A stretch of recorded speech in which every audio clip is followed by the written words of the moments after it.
All right. Hello, everybody. Hopefully everyone can hear us, or me and Ryan. Say hi, Ryan. Hey, Ryan.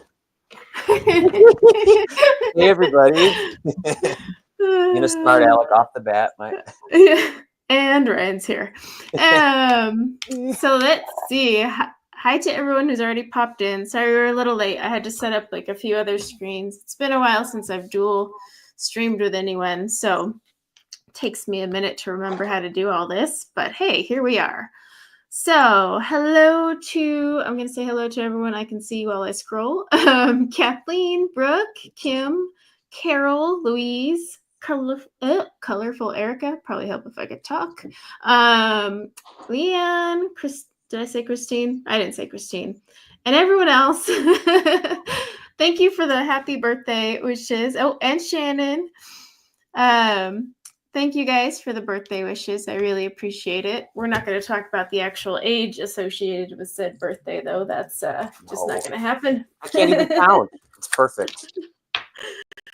But no, it's a birthday and a channel anniversary. And no, I did not plan to have my channel anniversary as the same day, like with my birthday. That just, when I started this channel, I just was... Yeah, well, like I had my birthday and I was like, you know what? I'm just going to start a YouTube. And I did not even think how they fell on the same. But and I just thought of it.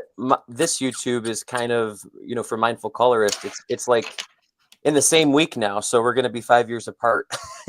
Oh, that's funny. It's true. I just thought we'll share an anniversary. Oh, we share a love Another of thing cake. to share. I know. We share everything and we're like across the country from one another. It's the best. But yeah, so thank you everyone for coming for my birthday / anniversary.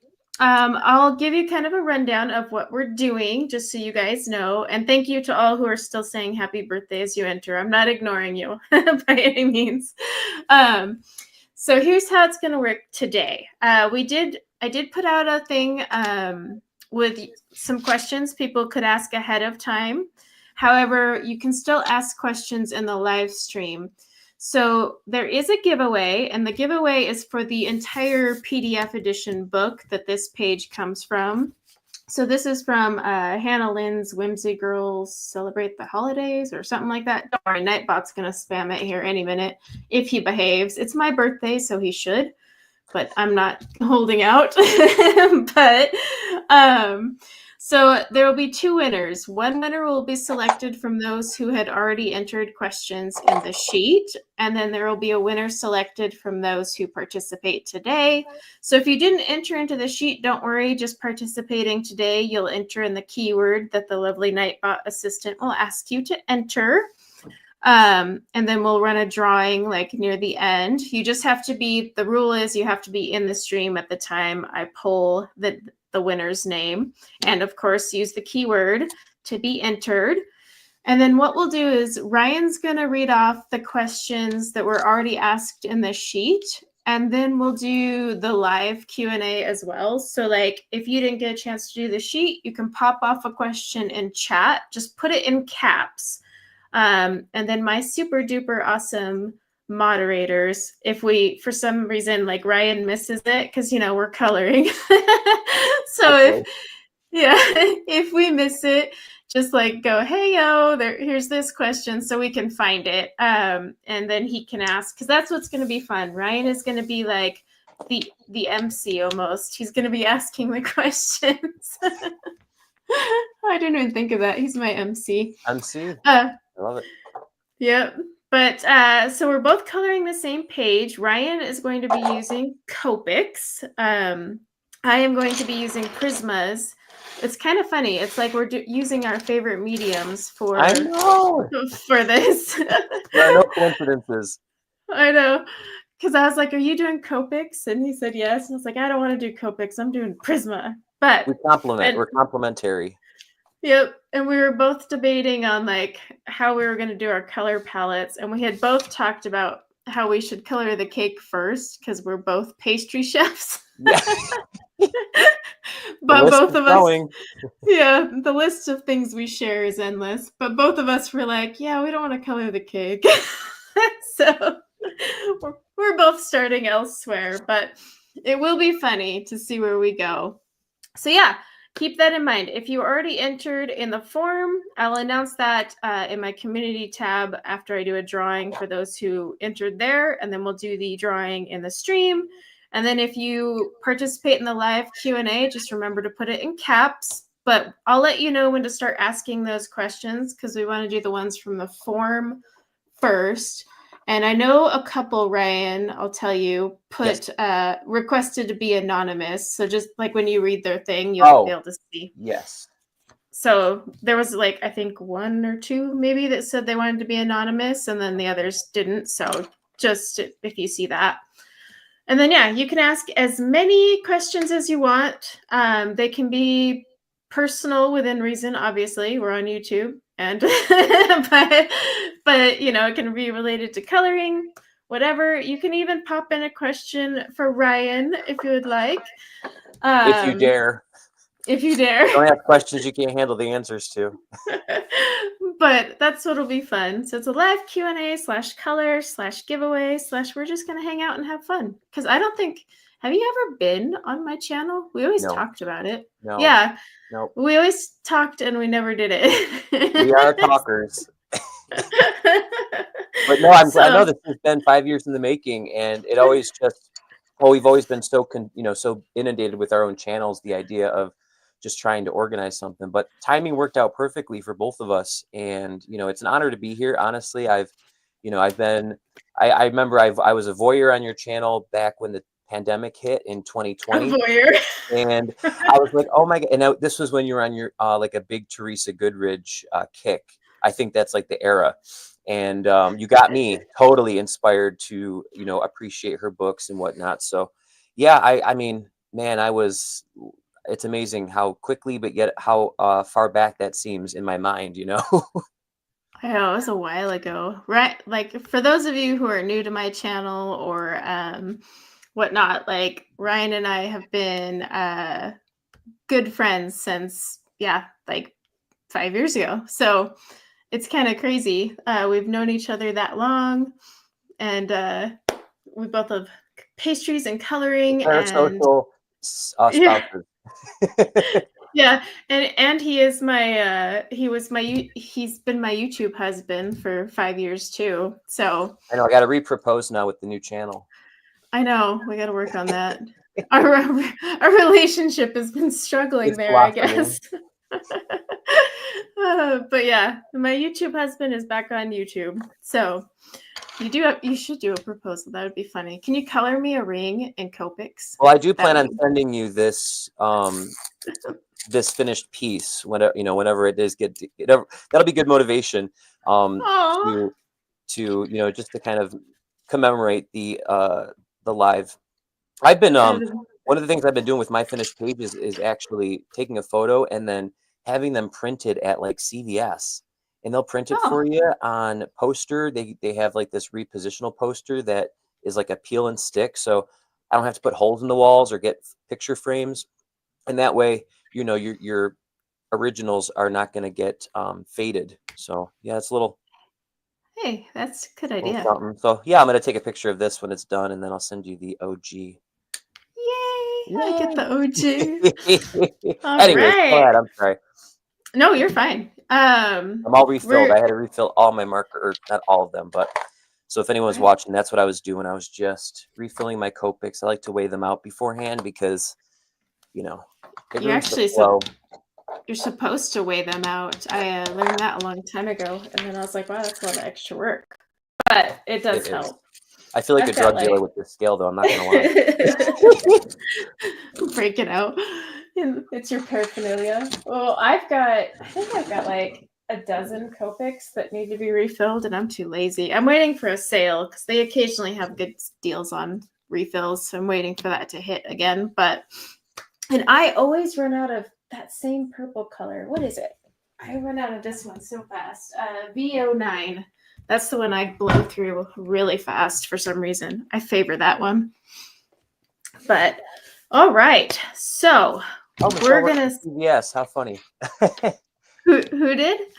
Michelle in the chat. She goes, "Hey Ryan, thanks for giving my employer a plug." No problem. I mean, not for nothing, but CVS needs all the help they can get right now. Unfortunately, it's the retail apocalypse. Yeah, isn't it? Oh, one thing we do have to bring up is your faded version. So like I'm working with the dark, I printed off just the original PDF here, but Ryan adjusted his PDF so he can explain how and I don't why know he if it's did legal, but screw it. You can adjust it when you're printing it for your use. So it's not like you're reselling it. Right. Sorry, But my yeah. water bottle just decided to have a stroke, so my bad. But yeah, let them know how you did that. I know you put like a post on Yeah, Instagram. in Canva. So basically, Yeah. you upload your PDF to Canva, and you can do it through the desktop website, or you can do it through the iPhone or Android app. And if you don't happen to have the digital copy, say you just bought the book from Amazon, you can just snap a picture, because nowadays the resolution on a camera is so clear. You can take a really good picture in natural light and make sure you're not casting any shadows on it. But with that, you can upload it. It will go into Canva, and you can just adjust the opacity, or I think now they call it the transparency of the whole image. You can adjust it to be as light or as dark as you are comfortable coloring.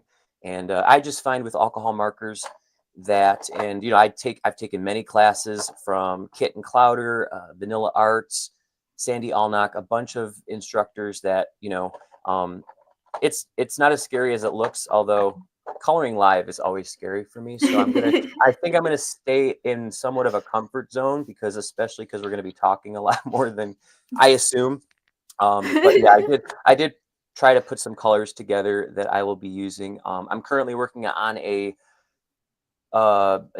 swatch, a master Copic blend chart video. So hopefully that will be out this coming week. So you guys can, check that out at some point. But anyways, yeah, so no line, or you can do the bold line. I'm actually thinking with Hannah Lynn, I'm going to have to actually draw in all these deep, dark blacks, because if I don't, Yeah. it's going to look a little crazy. So that was a little something I didn't, predict until I printed. I was mapping out the shadows in advance a little bit to kind of give me less anxiety. I didn't get much done, but anyways, I'm working on Express It blending card, and I'm using Copic markers. So, all right. Yep.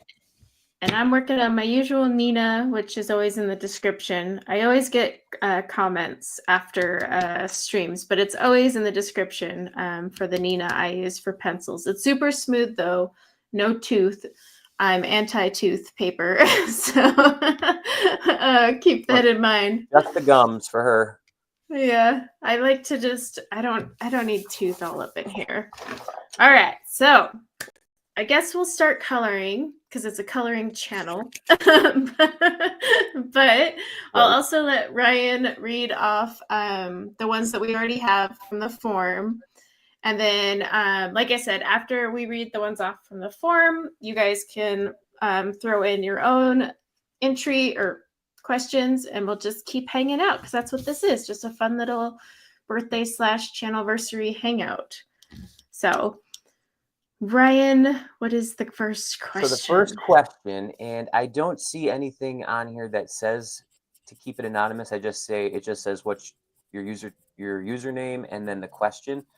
So let me look and I only see. see 4 of them too. Maybe I'm looking at the wrong document, but I'll pull it up. I know one said to keep it right there. The second one is they put it in their question, but it says make this question anonymous.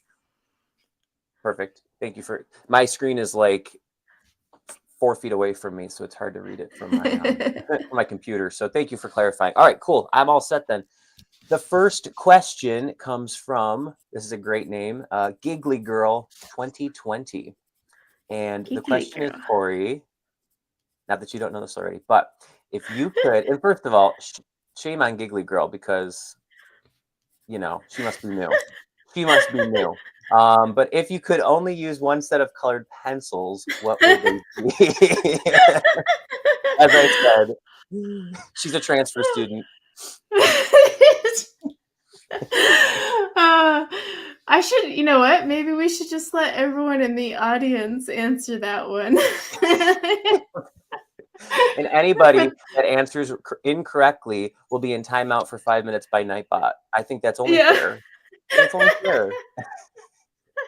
Oh, Emma! Hi, Emma. Hey, Emma. Oh my goodness! I just watched one of your recent, probably a haul video. I'm a glutton for punishment with those damn videos. But anyways, I live vicariously now through haul videos because I get too influenced, if you know what I mean. So yeah, you want to let the chat kind of throw their answers in and see. I'm sure so most of them know because. Oh yeah, we've already got plenty who are like Prismas. I think I've already made this comment a few times, but if my house was on fire, I would indeed run and grab the Prismas and the kids. Doesn't mention the dogs though, she doesn't mention. Well, you just open a door and tell a husky to run, and it's gonna run. So that's true. I don't have to worry so much, but the Prismas would definitely be saved. I don't even care. I mean, they'll probably be half melted because they're so easy to melt, but whatever, it's fine. Right, those bad boys are coming out. Maybe some of those broken cores will come back. Maybe it's a good thing, Yeah. There's always the bright side. Oh, Holbein. Oh my gosh. You ever tried the Prisma in the oven at like 200 degrees? I mean, that just sounds psychotic, but I did the heating pad. So the heating pad does work, but for me, I'm kind of like, okay, I set it on a heating pad, roll it, and then it's just like, it's so much effort when I can just go get a new one from Blick for $1.12. So heard that. I'm kind of like, and besides, you're like, okay, this one's already got some issues and it's off center, half the time when they're already broken like that. So I'm like, yeah, I'm not going to mess with this. I'm just going to go replace it. I do think it's funny that I've got a few people saying Holbeins, even though they know. Oh, they're being funny. They're being funny. Yeah. And then someone threw in chroma flows because they know I don't like those. Yes, me and chroma flows. I tried actually using the chroma flows the other day, and I was like, because I got to make a review on them. And I was like, gosh, this review is going to be really rough because I just can't do this. But I'm almost there. But that one was easy. So yes, it is Prisma for anyone new to my channel. It's been Prisma for, I don't know, 5 years, 4.5 years, forever. It's been a while. I don't see that one changing anytime soon. I know ChromaFlow tried, but they didn't win me over. So there it is. I don't think anything is out there that really competes with. I mean, it's kind of in a league of its own. I think it has this proprietary blend that everyone tries to imitate, but it's I don't know. They got a good thing going, and it's not for everybody. No, there's lots of people that don't like Prisma, and I always tell people this just as a fun fact. When I first got Prisma, I actually hated them, because I went to use them because I would see people color and make it seem like they were just amazing, and you could just smush them together, which you can, but there's sort of a little flair to it to do it right, Mm-hmm. And I wasn't used to how opaque they were. And I was coming off of using Marco Raffines, which are like nowhere near a Prisma. So I went to go use my Prismas, and I was so disappointed and depressed because I spent like all that money getting them.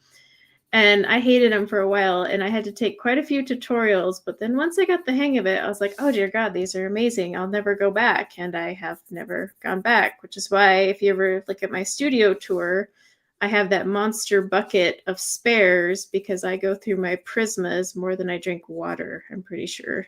Wow. But I use them a little bit. What can I say? And because they're so smoosh friendly, you can just be like, well, there's my spare. But yes, Prisma's by far favorite pencil, hands down. Don't ask me twice. Holbein's never I actually sold the Holbeins to a subscriber because I was like, these are never going to get love. So definitely a Prisma girl, but it's always a good question because you know what? One day I might change my mind. Not any day soon, though, I don't think. It would be funny if I'm like, you know what? I'm digging polys now. That's never going to happen, but never know. All right. What is the next question? Next question is, I'm coloring like crap right now, so I'm trying I gotta take the pressure off and just realize that it's not going to be perfect. It's so hard as a perfectionist, I will say. All right, this one comes from an anonymous subscriber, and the question is, Corey, who is your favorite mod? Only one answer is acceptable. Ooh, okay, all right. She's there. I should say there. I don't know if it's a he or a she because they're anonymous. Oh my goodness. That's hilarious. Well, let's see. I already know who would dare put that in there. And yeah, Erica always asks this. That's true. Erica used to always ask that one too. Erica and Emma used to get in fights. They would bicker on my channel about who was more loved.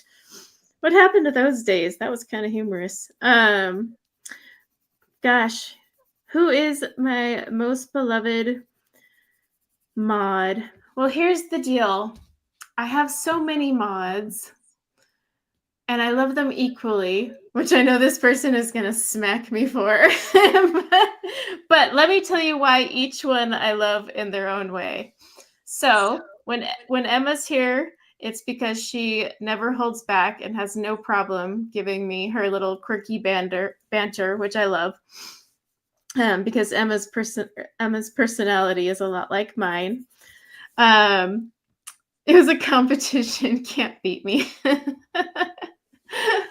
I loved Erica because she would sit there and goat Emma, so it always made it fun.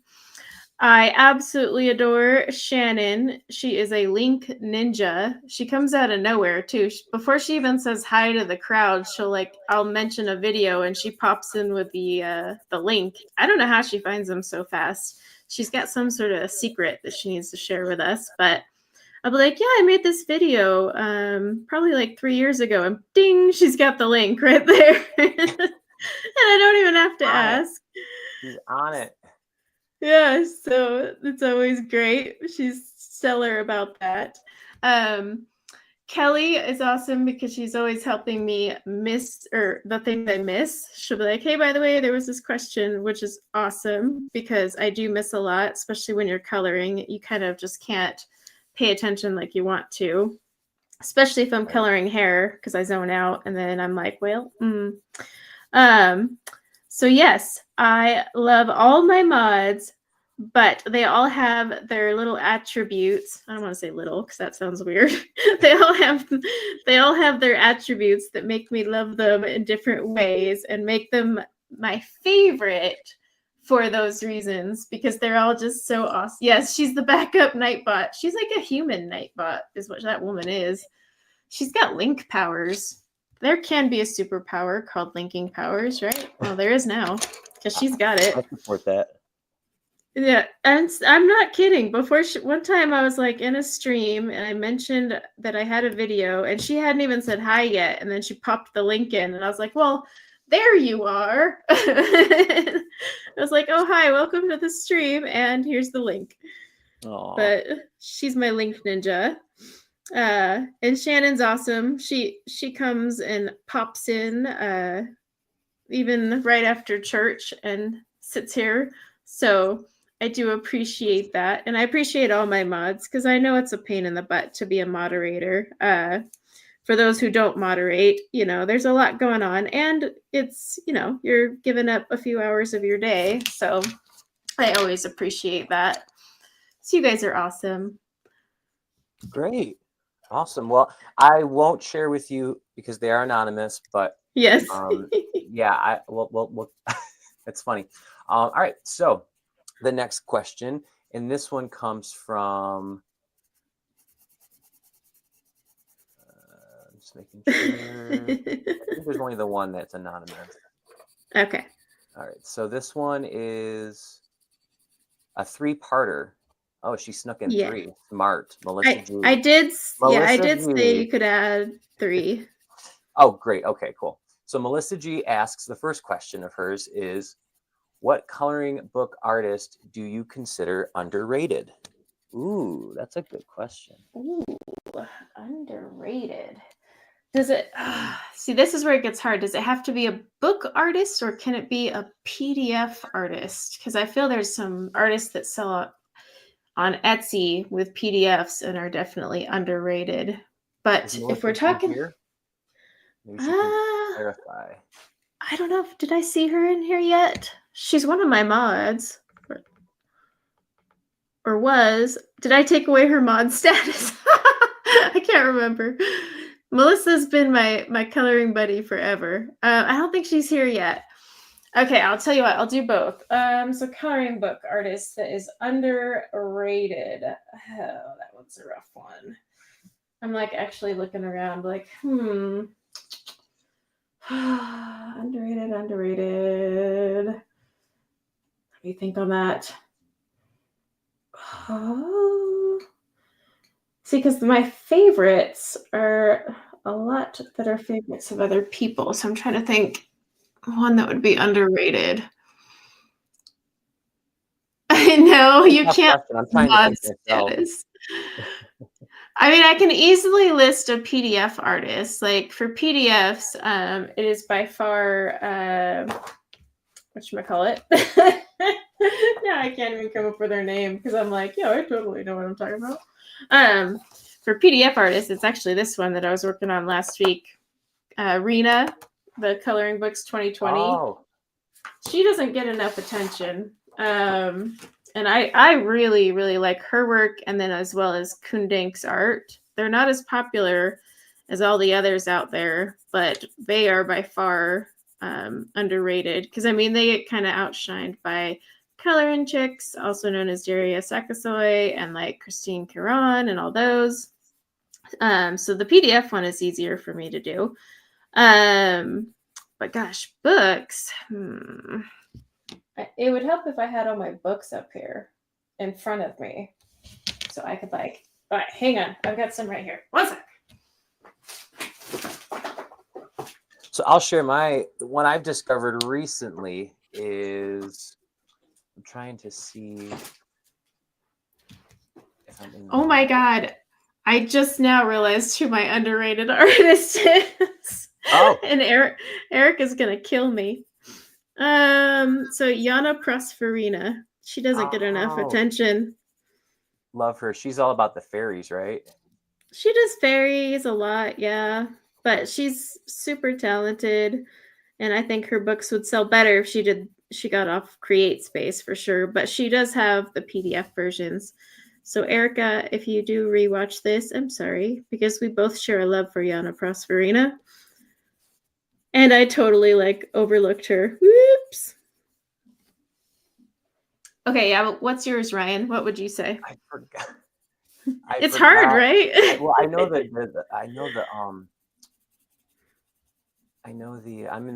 in a different Amazon account right now, and I'm trying to find. I saved it, and I was like, oh my God, when I get the money, I'm going to get this book. And I forgot the name. I'll find it, and I'll bring that back up later. But we'll move on. It's a horror coloring book. His first name's Jose, and I want to say, I can't remember his last name, but he does it's almost like Alan Robert, but it's a little bit more stylized. It's not as, I don't know. I find I do like Alan Roberts, but it's a little just too linear. I don't know. Maybe it's the way the sketching or the shading is involved. It's more like a dot pattern. So I don't know. It's just a personal preference. But yeah, I've been kind of looking at, I'm a little past the Halloween stage, but yeah, I don't know. I came across that illustrator and it was incredible. I was like, wow. So I never heard of him before. I haven't heard of that one either. I'll have to get the actual details later on. But let's move on to. Wait, who says I'm using Pablo's? Emma, I'm not using Pablo's. I'm using Prisma. Pablo's.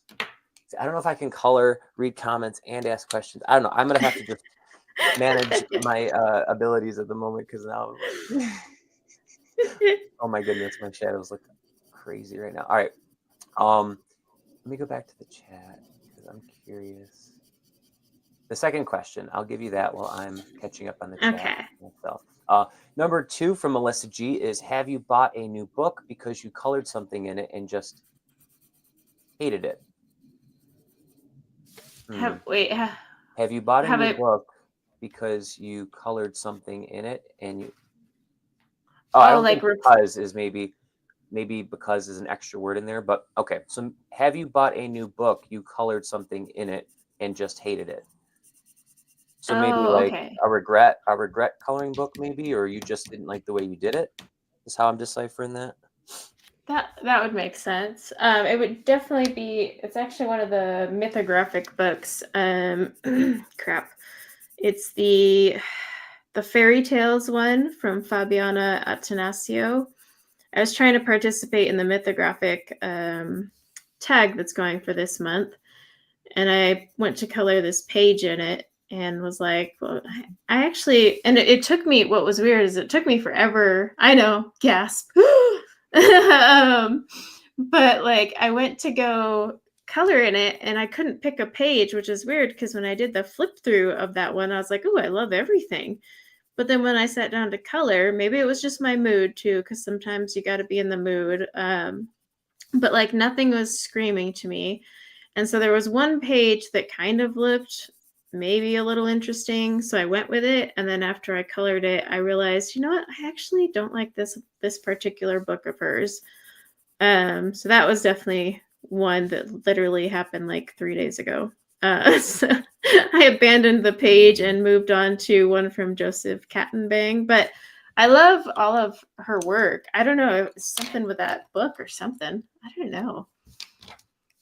It was weird. Yeah, it's tough because I have a lot of aspirations when it comes to watching other people kind of color in it. I'm like, but I don't know. Sometimes you get it and you just, it doesn't it doesn't hit the same in person, or maybe it was an Yeah. impulse, because I try not to get things on impulse anymore, because my being a freaking Gemini, I like to say that like I'm just cursed with the lust for all things novel and new and variety. I don't know, as maybe it's just me, maybe it's a Gemini thing, I'm not sure, but I know my mom is also one, and she's the same way. My father is too. So it's like I've seen anecdotally like what it can do, and they all seem to be collectors, and like it's all about having it. And I'm just like, yeah, well, I've been there, having so many coloring books, and it's like I see a lot of people here on Right. YouTube now that I'm back on. It's like a lot of people are decluttering and destashing, because if you started this hobby 5 years ago, like we all did, you and me both did, man, Yep. I went through a major purge a couple years ago when I closed the bakery down, and I was kind of shifting gears. But yeah, it's insane. So it's, of course, I'm there's going to be some in there that you regret. It's like, Or there's just some where they look good of like when you look through them, but then it's like when you go to color it, excuse me, frog in my throat. When you go to color it, all of a sudden you're like, all these look great. Like the art looks great. It's just they don't speak to me when I'm actually ready to go through with it and color it. And that's what happened with that book, because all the pages were cute, but none of them were working for me. And so I was like, well, I'm just going to color this one page. And then I tried. I was like, I can't give up now. I've already started. And then I finally was like, okay, I'm not going to force this page on me. So sadly, that was one that I was like, well, that's a bummer. But lucky for me, that was easier to answer because it literally just happened. But I noticed a few people, we do not destash Fabiana or Joseph. And those are the two that I auto buy for Mythographics. Some of those new artists on Mythographic, I'm like, what are we doing here? Why is this person on here? But, I also have to be in the mood for a mythographic because they are pretty detailed. Of course, you could always skip things over and white things out, but it's a mood thing. As with all art, you have to kind of be feeling it in the moment. But yeah, I don't know. That one was strange because I was really excited about that book. But I saw some people comment about pencils on the mythographic ones. I do like using my Brute Funer squares, obviously Prisma, because, Prisma. I've been playing around with the Arctics on that paper just because I still have to review the Arctics, which isn't bad, but I'm not the biggest fan of Arctics. But yeah, my favorite on the mythographic paper are my Prismas. I actually enjoy using my polys on them, believe it or not. But most of the time, I prefer to use my Inktense on them because then I can kind of just do a big washout and cover a big area, especially with those like complicated areas, and just call it a day. Be like, look, it's a rainbow. Or just like create a gradient, and then that's how I finish those ones off. But Smart. yeah, it just makes it a little quicker. I do that in some of Kirby's books too. I use a lot of Inktense in Kirby books. Kind of, I don't know, for some reason it makes it feel less tedious, I guess. I think I learned that from you and your channel because I was you got me my first set of Inktense. I mean, Yeah. I remember that was the biggest surprise, just happy mail. And it's just, you're just so generous, Corey. It's incredible. And that really kind of sparked a lot from there because I was all over the place when I first started doing this. I come from a card making background on YouTube is kind of how I set my foundation. But what got me into that was actually Copic markers. So I went from like Copic markers to card making, now back into Copics again. So Copics, yeah. But at least you're really talented with the Copics, and you always have been. very You've kind. gotten even better. But it's one of those things, like Inktense for me is where I go for like pages that are too much because I have a Kirby page. It was like super busy and it was, he had all those hidden objects in it. So I just did a rainbow gradient through the whole thing and just covered every little like doodad and doodle in there. And I was like, ta-da! And I was like, this actually looks good. And then I covered it in glitter, Mod Podge, because everything looks better with a shiny, thing of glitter on it. But that's usually how I tackle some of those pages. But especially with mythographic and Kirby, anything busy, you just kind of have to. But all right, what was the next question? Because you said she did 3. Yes, third question from Melissa. Nice, Hannah. Where did it go? I brought it down here. All right. Oh, it's Erica. Hey, Erica. Which coloring book, or I'll do both. Which coloring book and art supply did you avoid to get at first, but now you love it? Coloring book. So let's see, coloring books. The first coloring books I avoided were Kirby books, actually. They were really popular and everyone was coloring Kirby, but I was just like, I think I like had flipped through one at Walmart or something like that. And I was like, I can't handle this. So that was one I had avoided. And honestly, I started buying the Kirby books once he came out with the Worlds Within Worlds. And that's when I was like, okay, now I really like this coloring book artist. But his previous work, I didn't start buying those until I had started to see his newer stuff. Like his older stuff was just too intimidating for me back in the day. And then let's see, what was the pencil question? And then do you have another, like a pencil, or do you have a art supply that you were kind of avoiding for a while, and then once you got it, you fell in love with it? So pencil set. I would honestly say, trying to think. Let's see. Oh, no worries, Erica. You missed that I praised you in my mod praising monologue. So you'll have to go back. But yeah, pop in and out, no worries. Okay, so art supply. Oh, honestly, it would be markers, because I kind of steered clear of markers. I was nervous about using them. Even though I was like watching everything and I thought, gosh, markers would make a page go so much faster and look like so much quicker. And even then, after I got markers, I started with the Ohuhus, just to give it a go. And, I was sitting there the whole time like, oh, these are never going to work. And then I finally started to like find a groove with it. And I'm still learning markers, like skin with markers. That one throws me off. I have a ton of kit and clouder classes just waiting for me to take, which would probably solve that problem, but who has time for that? They're intense. They're very intense. I know her tutorials. You look at her, and you're like 4 hours. The problem with the marker classes is like you can't just walk away from it like pencil. Like you have to work on areas in compartmentalize, because while the ink is still wet, or else you're gonna come back and not be able to blend it out. So yeah, it's tough. I know. I tried one, and like I had to stay within that chapter, and I was like, but that chapter's like an hour. I can't do this. And that's her, and she's a freaking she's like a whiz. It's like I watch her and I'm just like, oh my god, goals. Yeah, she's amazing. What she does with Copics, I'm like, dude, like she even makes freaking fur flicks, and I'm like, well, I can do that with my pencils. I'm struggling over here with this hair. But I mean, when it came to markers, that was definitely one of them. Like I started with the she is making that up. Dang it, Emma.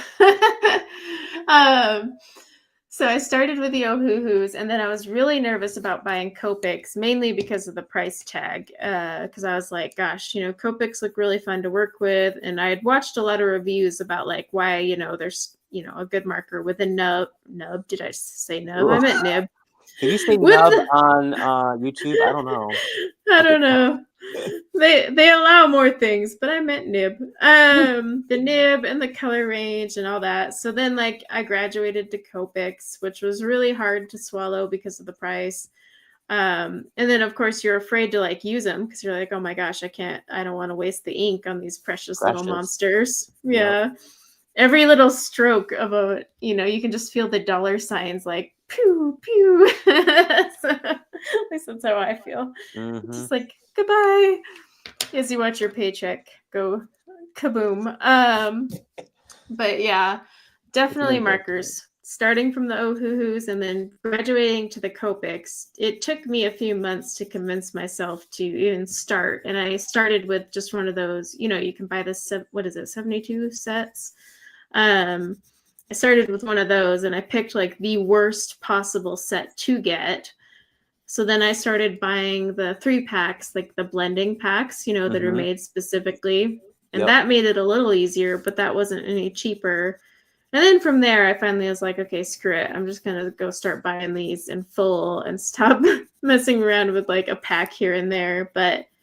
And even still, I'm kind of like, I will use my markers. I want to use them more. It's just, when I go to sit down and color, I'm like, I'm just going to use the Prisma and call it a day. But definitely markers, I would say.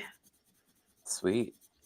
The big reason I switched to markers the last year is because when I sprained my thumb last January, I couldn't use pencils, and I haven't really comfortably been able to. So I kind of, had to lean into and not being able to color when you're going through the mental struggle of, an injury, that affected me at work. And it was kind of depressing. And I'm like, you know what?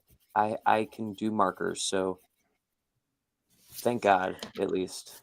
I see that my mods are staging a coup. The Copics they know what they're doing over at that 2 company, because all those sets, set A through E, they're not meant for, they don't have any color blends in there. They're not meant, No, you can't do crap with those. You're like, that was genius. I just spent like $300 on this or whatever it was. I don't know. Felt like overrated. All right. But listen here, mods that are they're staging a coup over here. Oh, no. Let me look at the chat. I've been. She's blowing hot air. You guys, I sat here and praised you guys, and now you're staging a coup on my birthday / anniversary. Okay, it's not my birthday today, but still. And you know what? I still love you guys. So, not me, you're irreplaceable. Aw. And then Emma throws her under the bus. Oh my God, I see it now. Okay. That's so funny. You guys. See, they crack me up. It's funny. All right. So she's trying to... the chat. I'm sorry. I'm so this You're is my fine. first live in I don't even know how long, so I'm so rusty. It's not like riding a bike. You have to, because the first time I went back to streaming after a little break, I was like, crap, that's right. I got to look at the screen and do this and that. Oh my God, reading. I can barely talk. I can barely do a voiceover, let alone, for real. So I'm caught up on the chat now. Let's see. All right. So the next question, I'm just going to organize my windows here. This one on full screen. I wish I had dual monitors. That might be something I need to look into because. Oh yeah. I know you do because you're a professional. I have triple monitors. What? All right. That's a bit wild. Hey, your you eyes know must what? be bleeding. No, it's now though. I can't go back. That's what's horrible. Like if I'm just working on my laptop, I instinctively like move my head to the left or right, expecting another monitor, and I'm like, ah, crap. And so the one time my one monitor went out, I was like, I can't be productive. And yes, I realize how ridiculous that sounds, but you get used to it. It's like a crutch. Yeah, when I worked at I worked for Spectrum last year, or 2 years ago now, and I was there for like 90 days because ain't nobody got time to work in a call center. Okay, not for me. And we had dual monitors, and talk about multitasking. I'm like, yeah, holy moly! My brain. Of course, it's really different than what I'm used to in working in a kitchen. It's more physically demanding than mentally. I mean, it uses both, which I like. It's a good balance. But when you're sitting down at a desk for 8 or 10 hour shift and just doing that kind of work, it's exhausting in its own way. But the beauty about that job was I got to color at work, and I mean, that was pretty sweet. So. Oh yeah, I forgot about that. You could just kind of during your downtime. Yeah, between calls, or even if people were like, trying to find their credit card and they'd be there for 15 minutes, or they're taking a leak, and I'm like, I can hear the whole thing. Let me flush the toilet, and I want to be like, did you wash your hands, sir? Sure. I know what you were just doing in there. Don't be nasty. Don't be gross. I wouldn't be able to have like a straight pay your bill. All right. The next question comes from a new subscriber, or a different one. So thank you, Melissa G, for your submissions. And the next one is Miss Shell Australia, or Miss Shell Aus. All right. And the question is, I get really stuck sometimes with choosing color palettes. I tend to always use the same colors. What do you use for color palette inspiration? Great question. So I do have a video on that somewhere on my channel. Hint, hint, Shannon Ninja. Just kidding. But I do have it. So I do it a few different ways. It's kind of based on what makes me pick the page in the first place before I pick my palette. So like when there's a page that's like screaming at me to color it, like this one, I picked this one because it was kind of, a no-brainer, birthday / anniversary. but like I usually say, okay, what's drawn me to that page? And it's usually like a single element that will draw me to the page to color it. And then sometimes from there, I just automatically know, okay, like say it's blueberries, because this happens a lot in Clara Markova books. It'll be like a set of berries. I don't know. The way she draws berries makes me want to color them. But then I'll be like, okay, I'm picturing like some red berries. And so I start from there, and that's kind of like a little rabbit hole. But I also will go to things like Pinterest, because there's like saved, color palettes there, and they're free. If you want to spend money, of course, you can do the ones from Sarah Renee Clark. You don't have to get the cards. You can get her PDF editions. And then she does have the conversion. So like, say you pick a color palette that you like from there. I usually pick, more than one, because I feel like I need more color than that. But you can start with one and then do her color conversion chart so that you can pick out pencils that are close to it. And then you can also add, like what I do is I pick the color she suggests, and then I pick, a lighter and a darker one on top of that. So one pencil turns into 3, rocking back and forth. Look, she found it. But yeah, so like, I'll usually like pick the color that she suggests, and then I'll pick a lighter and darker one just to add some color range, so that I go from 5 colors to 10 to 15, depending on how many pencils I pick.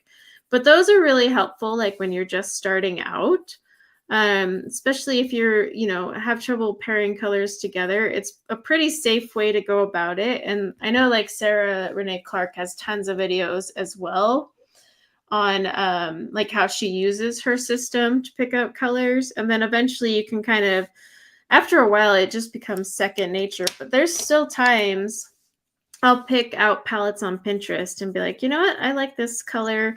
And then I'll just pick something close enough, eyeballing it, of course, based on, what pencils I'm using, and kind of use that as just a reference, because sometimes there's colors you don't realize can go together until you see them together in a pre-made palette. Because I think there was like one I came across with like some wacky freaking colors, but then when I put them on the page, I was like, oh, all right, it worked. But those ones are like the best way I suggest for those who are new to a page. But for me to even pick colors, it's usually I start with what drew me to the page. Because like if it is say it was berries, then I'll start looking for palettes with like berry colors, and then like see what other colors go along with it. And that's kind of how I pick my colors out. But now lately I just kind of wing it, unless I'm feeling really lazy. And I do keep the Sarah Renee Clark on my phone, so I can just pull up the PDFs. Yeah, because otherwise it's a pain. And I do have her color cards, and I break those out on occasion, but really those are more just for looks, I think, at this point. They kind of just hang out.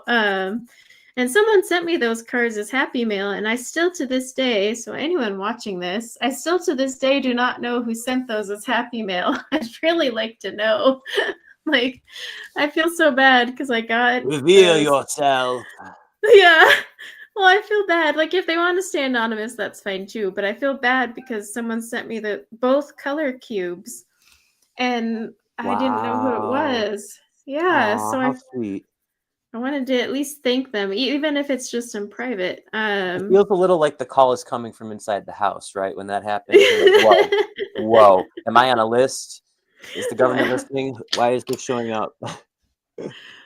You never pull your color cards out. I hear that. I've seen that a lot. I don't regret not getting my own, because I do have the color catalog, which I find, just way more accessible, because you always have your phone on you. I also have it on my desktop, so I can just pull it up.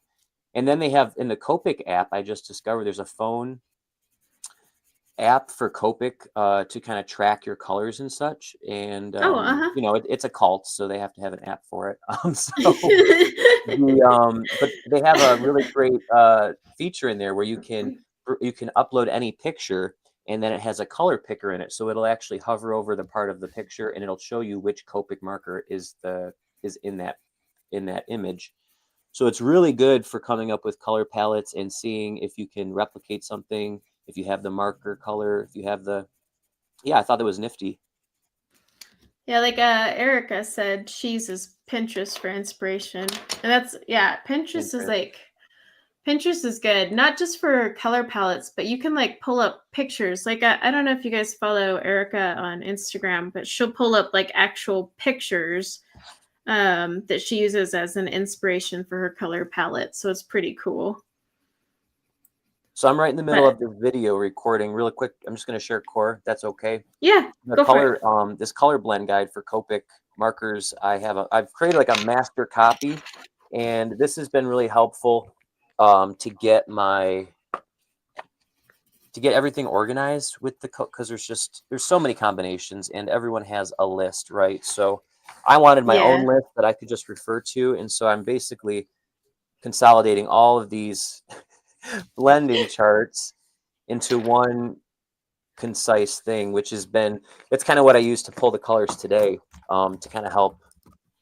Just it's a little bit of a time investment, but I find it's well worth it when you're in that creative zone. Sometimes it's so annoying to get pulled out of it, to have to do something like, oh, pick my colors, or oh, fill my markers. So I try to like fill my markers up after I use them. That way they're already ready to go. Now I say that more than I do that. I'm not gonna lie, but in theory, that's probably what you should do.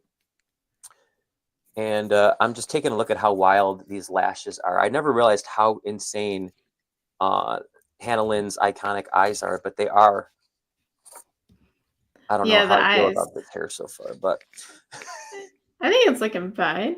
Thanks.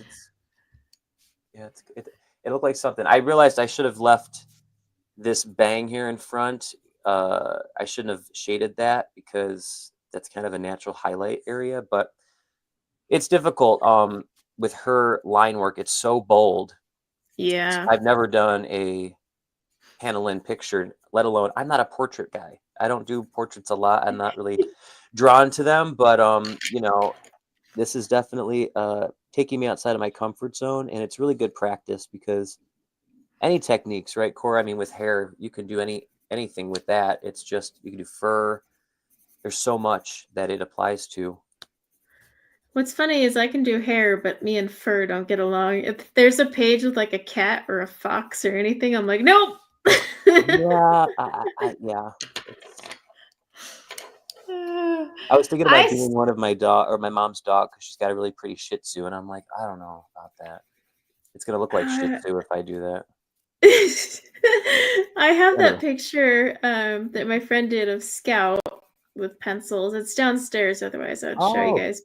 But it's she made it so beautifully, and I was just like, gosh, I want to color fur, but I hate fur. I love hair, hate fur.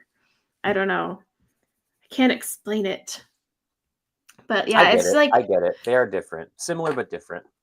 It's the shorter strokes, I think, is what it is, because like with hair, I really enjoy doing like the longer and like creating my highlights, whereas with fur, it's different, right? Because I mean, the way you highlight fur isn't the same as hair. Like with hair, this obviously right here is all a highlight zone. But when you're doing fur, your fur isn't like this. It's little strokes. And so it's more of a texture. Like, and I know a lot of people will be like, oh, it's the same thing. I'm like, it's not, though. There's different ways you create your highlights. It's texturized. You have to create depths differently. Whereas with hair, like a highlight zone is, clear as day. It's like 3 inches long. Like, it's just, I don't know. I deal with enough fur in my real life with my dog nowadays. I'm not drawn to fur, and I usually find fur all over my coloring page either way, but instead it's real fur. Well, try having huskies. Yeah, try having huskies and then talk to me. Yeah. If you have pets and you craft and color, man, I'm sure you can relate. Well, my husky, like, that's when we know we need to change the filters in the furnace, because I'll go to, say I left a page overnight, I'll come back into my art studio and it's covered in dust and fur, and this room is closed off, but it's because it's blowing through the vents. So I'm like, time to change the filters. We got fur. I also need to invest in one of those. We tried vacuuming Scout. She didn't like it. So. Yep. I can't even get within 5 feet of my dog with my vacuum. She loses her mind. But then when I'm using my Ninja, she just sits there mesmerized. I'm like, you're psychotic. What is wrong with you? That thing's even louder than the vacuum. It's just, it's what is funny about Scout is if you like sit there and pluck fur off of her, she wants to eat it, which is the weirdest freaking thing. You could make She's like, sweaters that's, on Etsy. I know, that's a new thing right now. It's like the husky Wait, fur are you serious? trend.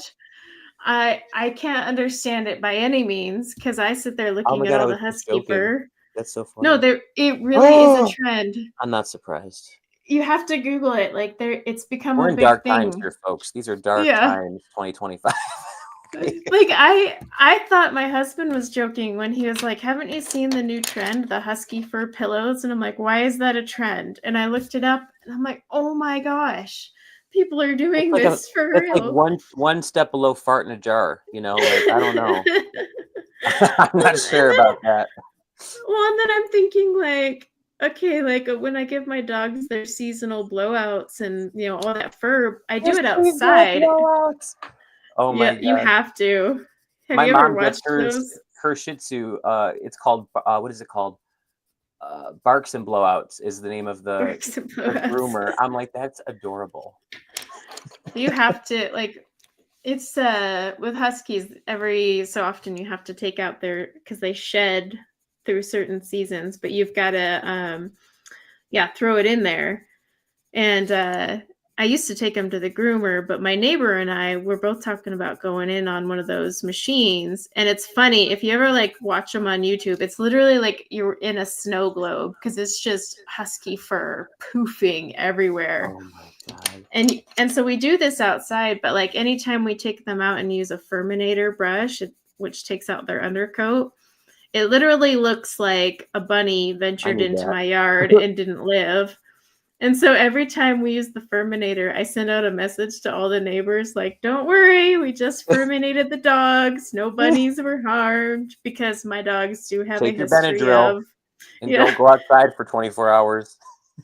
Well, and it's become a joke just because my dogs had that little stint where they were enjoying bunnies that came into the yard. But oh my God, yeah. In their defense, the bunnies did enter at their own risk. We had a cat actually jump in there, and I was like, oh yeah, Great Pyrenees are just like huskies with a fur. It's outrageous, and it's always white. Freaking huskies. They have black fur too, but they have so much white mixed in to no matter what color you get, whether you have a red husky, the brown and white huskies, it's just they're always shedding, and it's always you're covered in white. Like Scout rubbed up against me the other day and just left this pile of hair on me. And so I told my son, I was like, guess what you're doing this weekend? Furminating. She said, happy birthday, Mom. Here's your gift. Well, I need one of those furminators for my freaking undercoat. They're great. And undercarriage. I love them. They pull out a ton of hair, but like you'll be sitting there for a long time with a husky, just like, what you know? And that's why you have kids. Obviously, you send them into the yard and be like, all right, see you in 4 hours. Good luck. Yeah, the government wouldn't let me have kids. That's for sure. They'd repo that baby. Wait, what? I keep forgetting. What's Willow? Her breed? She is a pit bull mix. She's like almost 50-50 between English Staffordshire and American Staffordshire. So she's like a full-on pit. Oh, Danny's here. Queen of Flannel. I was just watching her recent live. It was great because I was able to color. I find that like when I'm coloring, I can't listen to things that are too engaging because my mind wanders, and I either have to have like some just very chill music going or someone that's like also just coloring. And I try to do podcasts, but then I find myself, if I'm listening to like world events, my coloring starts looking stressed out because I'm getting more and more anxious. You're like, my coloring's taking on the vibes of the world. What can I say? I'm fragile. It's funny. So I did a brown base. This is basically, I did my best because I'm really not focused on the coloring part of this today, as we can all see, but that's what makes this fun. And so I put down the shadows, and I'm going to make her a little bit more of a ginger. So I'm going to now add some orange and start brightening this up now. So that'll be interesting. All right, let's see. Did anyone put any questions in the chat? I don't think so yet, but if you guys want any other questions, just put them in caps and we will. Can I ask a question? Yes, you can ask a question. All right. I was wondering, back when you started Colorfully Optimistic was it 2019 or 2020? I think it was 2020, right? It was 2020, yeah. Oh yeah, 5 years stuff. Program. Math. What was your biggest inspiration to do that? You know, I'm sure there might be a lot of people that subscribe to your channel that, you know, are enthusiasts really into coloring and maybe even want to start at their own YouTube channel. Like, can you kind of share what your process and like how you started Colorfully Optimistic? So what motivated you? Like back then, there wasn't as many coloring channels. It's like it's definitely exploded over the years. But the big thing for me when I started it was I like to color a certain way. Once I was comfortable with my coloring style, because we all take a little while to figure out our coloring style. You know, you watch tutorials and then you kind of start to. I mean, and it evolves. My style has slowly evolved over the years, but my big thing was like, you know, I had a certain style I like to color, and then I was like, well, no one else on YouTube right now at the time was using a similar style, so I thought maybe it would be fun and a good distraction. And I actually started pre-COVID. I mean, in January they kind of had the whole mention of it, but it wasn't till March. But you know, I was kind of in between things with work and I found coloring relaxing. And so I was like, it would be fun to start a channel and kind of share how I like to color and kind of my wacky way of how I, you know, use Prismas, which is, I don't like to layer because I would watch channels and it was always layering. And I'm like, I don't want to do that. So I wanted to share my passion for smooshing. Yeah, the smooshing technique. But really, it was just, I felt like I wanted to share how I colored with other people and kind of give them another way to color. Because sometimes when you have limited options, you almost feel like there's only that way to color, you know? And so then you're just like, I don't know. I felt like, how to put it in words. Like if I shared another option for everyone, it would be more fun, because that was my biggest struggle. Like when I was trying to color, no one's style like quite fit how I felt naturally. Like you always gravitate naturally towards a certain way. Right. And I'm heavy-handed with my colorings. Me too. Yeah, and not a lot of people are, and there's nothing wrong with that, by the way. Anyone who likes to layer, God bless your heart. The only time I layer is skin, and after that, I'm like, yeah, no. And then I guess when I'm doing hair, but that's my own therapy, free therapy, by the way. So always recommend that. Unless you use Copics, it's not free then. Yeah, with Copics, you're wasting money as you layer. It's comparable in price, though, you know. It evens out one day soon, maybe. But no, like that was really the big reason, was I just wanted to kind of share my style and kind of show people. And then also I just wanted to like join the coloring community, because when I first started coloring, I noticed, you know, there was actually like quite a few people into adult coloring, and none of my friends were. Like everyone looked at me like, oh, adult coloring, like you're gonna get like crayons, you know. They pictured me with like Crayolas in the corner coloring a kitty book or something. Right. So it was kind of nice to join into a community where everyone was coloring and not you know, and making it like beautiful works of art. And then you know, it was another way to make friends too, because we all shared the same passion. You know, I met you, I've met Emma, Erica, Shannon, like all of these friends that I've made over the years.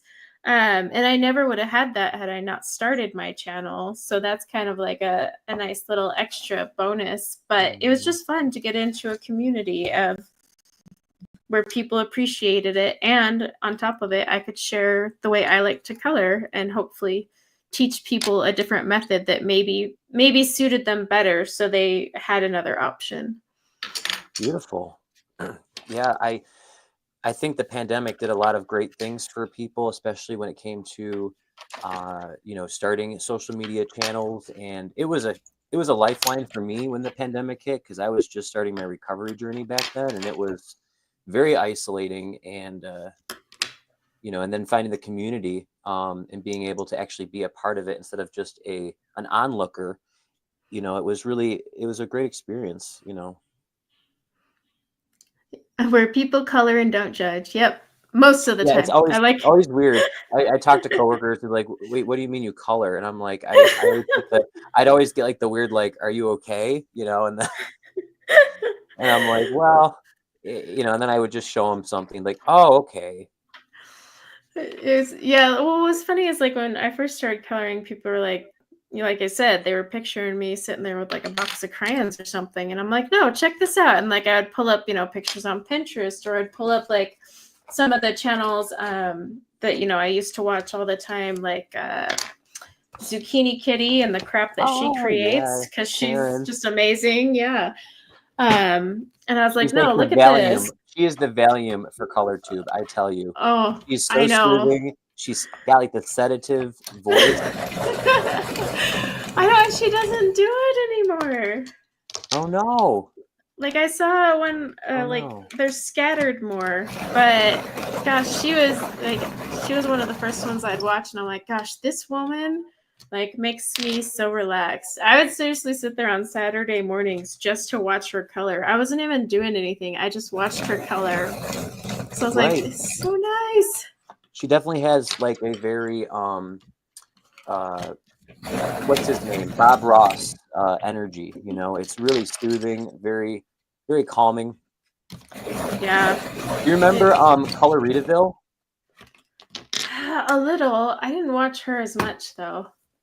I'm thinking of other channels that I used to watch like a long time ago that are no longer doing it. Oh, yeah, going down memory lane. There it is.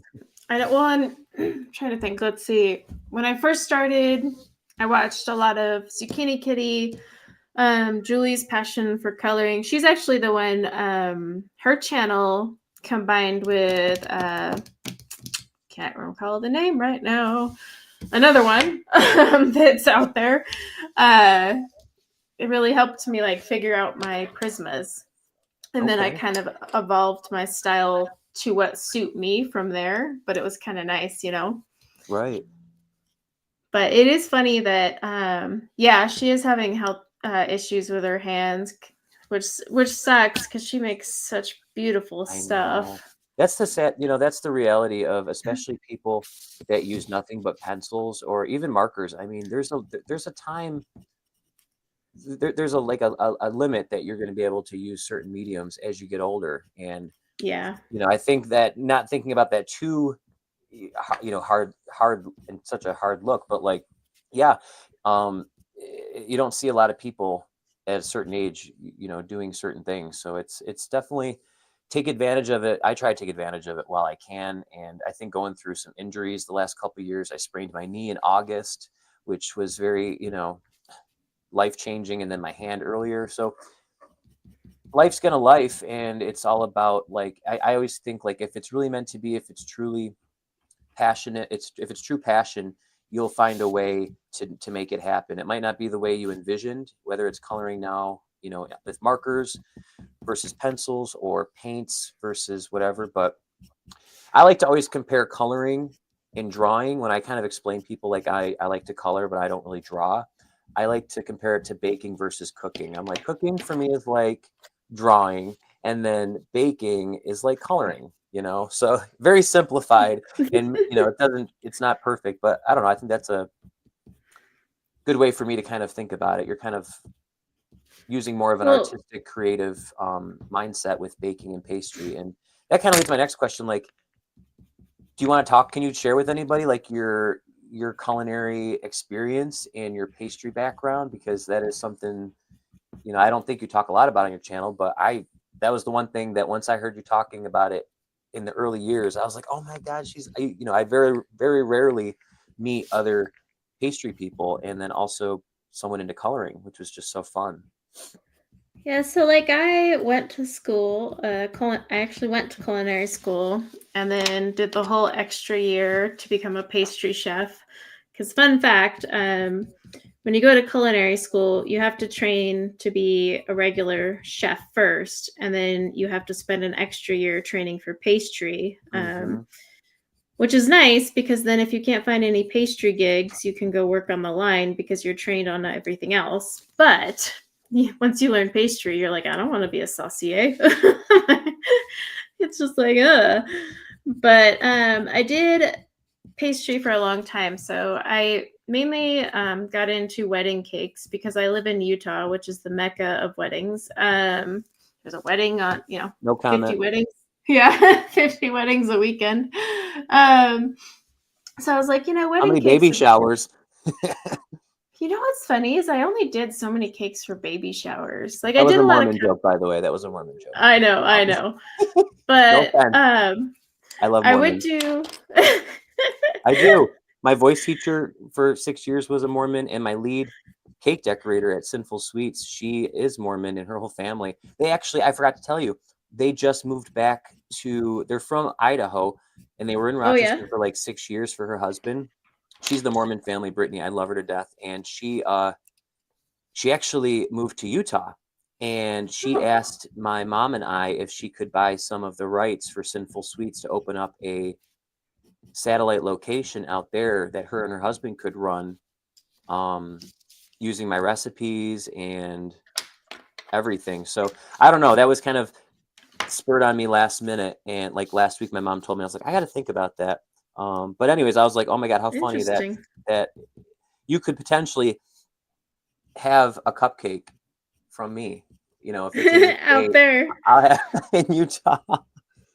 Unless she's all the way down in Provo. I'm not driving that far. That's too far. It's a big state. I forget.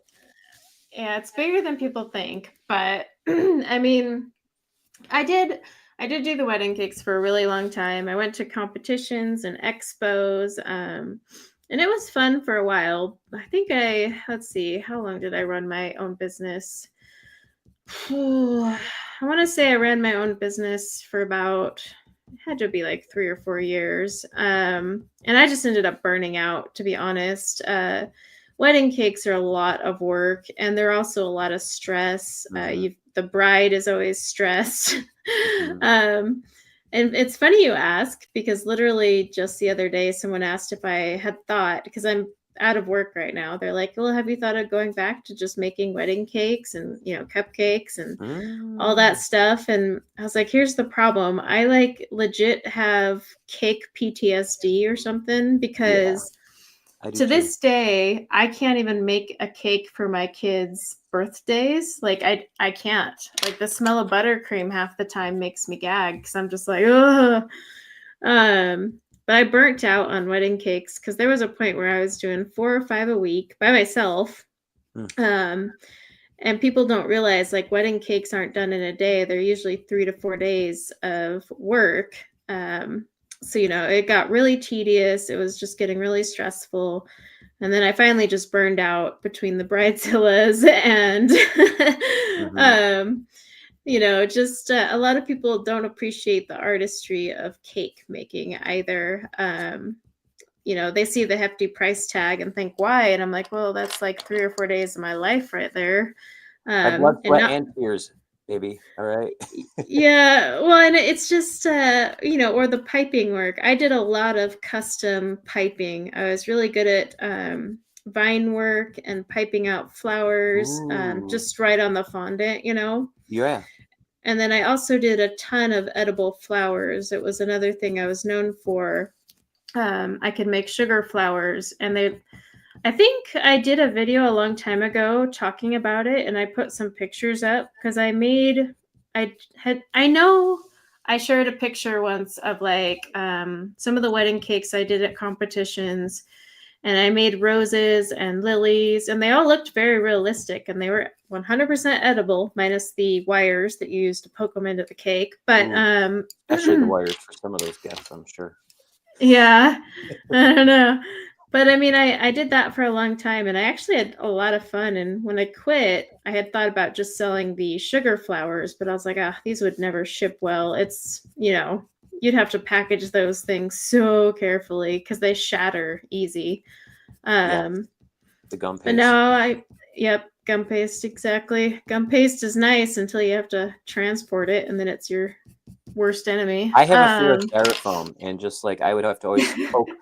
It's like styrofoam and cotton balls. I have a tactile phobia of, and the sound more. It's more of an auditory phobia with styrofoam, but like just like putting all your finished flowers on wire and then popping them into like a foam block or something. It's like, ugh. I used to order. There'd be times when I was under the gun and I'd have to order some flowers via Etsy, that I couldn't make myself in time or whatever. And I figured out the time it would take me to do it because that wasn't my proficiency. And I was like, you know what? It'll save me time in the long run, and I'll just, yeah, get a different supplier. So I saw some comments. It was funny. Yeah, there were people that would say, "Hey, do my cake for free and I'll give you exposure." And I was like, "Yeah, no, I'm good." That's why I went to wedding expos and did competitions.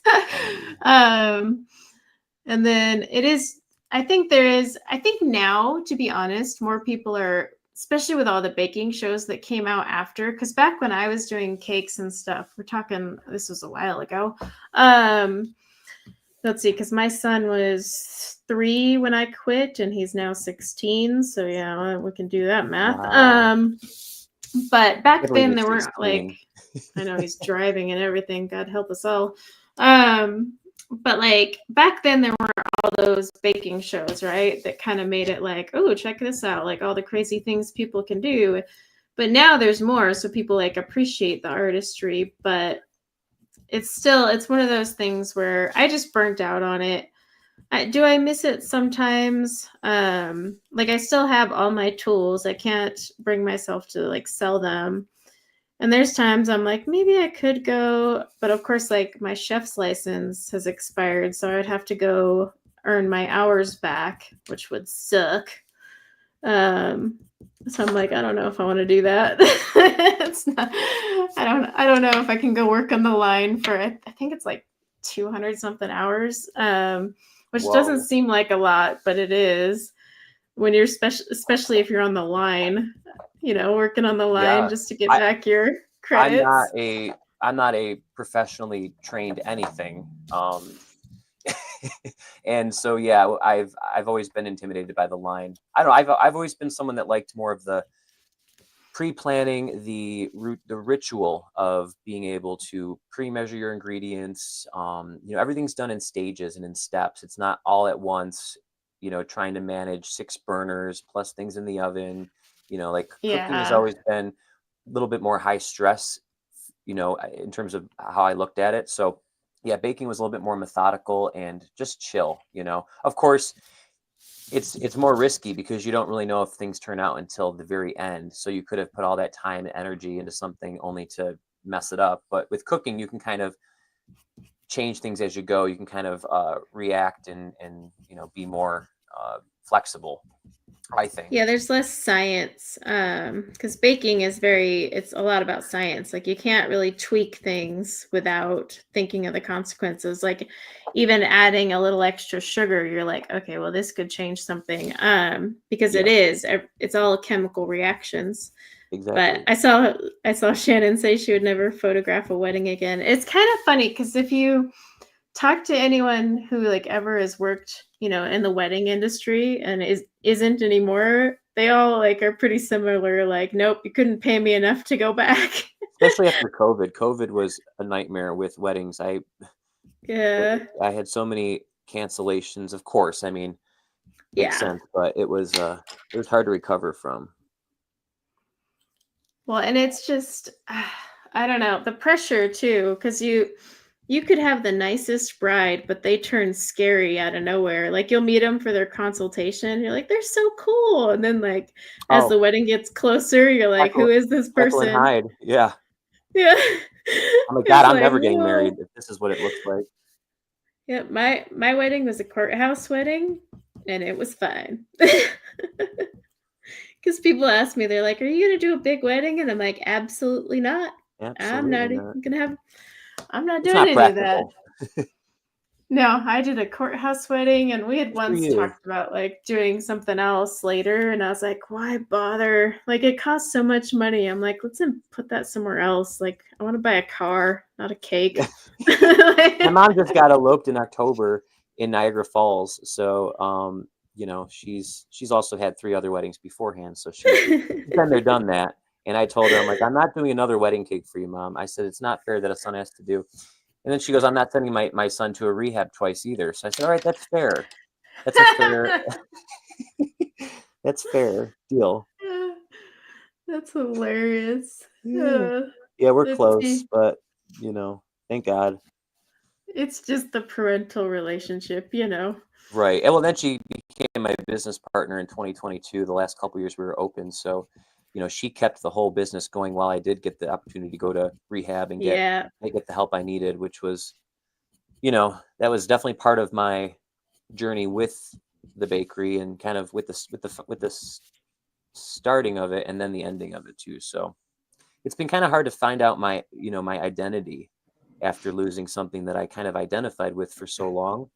I've gone through a lot of therapy the last couple of years now, so I'm a little bit more in tune with, you know, with the whys. But you know, it's all part of my life path. You know, but I don't know. I find that I look at, you know, there's so much technique and with just you know, hand-eye coordination, your fine motor skills, everything that you use for cake decorating can really be applied to art in a lot of other ways. Same with card making. I mean, it all kind of comes Yeah. naturally if you have the natural inclination to work with your hands and create stuff.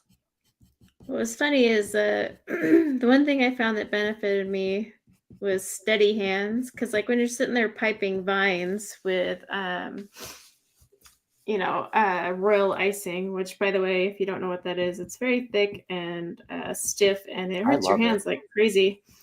I mean, I But love when you're eating it. I should say I hate working with it. well, like piping it on like a 4-tier wedding cake when the base tier is like, a 24-inch square and you're Oh, piping vines for 24 inch. hours. First of Yeah. all, Corey, what? Do you know? How Okay, long the did that ball. cake take to bake? Oh God, it took forever.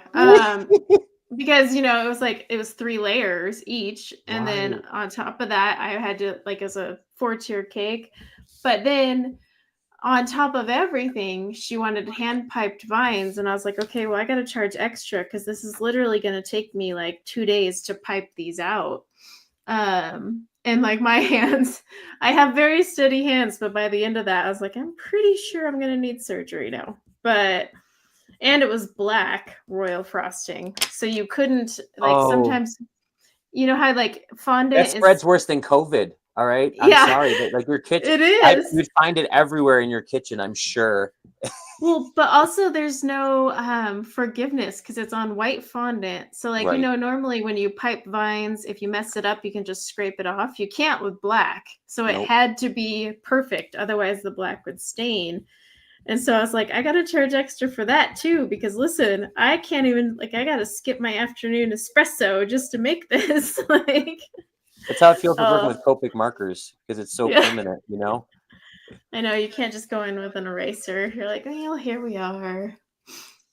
But yeah, I don't know. I mean, I've thought about going back to it, but every time I do, I just think of how unhappy I was near the end because it was hard to quit. And then once I did, I was just like, I felt so relieved. And maybe I would go back, but not go anywhere near a wedding. But I still have to Yeah. get over my gag reflex of just the smell of buttercream. So That's I my don't mom. know. My mom and I, you know, because she's been baking bread from scratch. She's doing her cheesecakes again. I'm like, Mom, you know, I'm never going to say never with starting another bakery again because now that I've sort of, you know, we've both been on a weight loss journey too.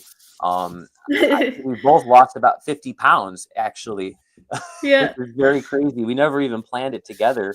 And over the last year, just so anyways, that being said, my mom and I have been doing a lot of baking I've worked at a couple bakeries in the last couple years. One was a gluten-free bakery that did great stuff, and I learned a ton. Not that gluten-free baking is any better for you. In fact, it's really No. bad for people with diabetes because it's made with nothing but starches. So your sugar levels will definitely spike. But anyway, we're trying, because of sinful sweets, I always had the trademark of sinless sweets, and that was going to be a healthier alternative for cakes and stuff. So, I told her, I'm like, Mom, I know I burned a lot of bridges in my closing of Sinful, but I think that, I'm going to be 35 this year, and I'm like, I may not have the ambition or the energy that I had in my early 20s when I started Sinful, but I'm also sober now. And I think about all I was able to accomplish being in such a compromised, state of mind, being a raging alcoholic for 10 years. It's like, so the possibilities are endless.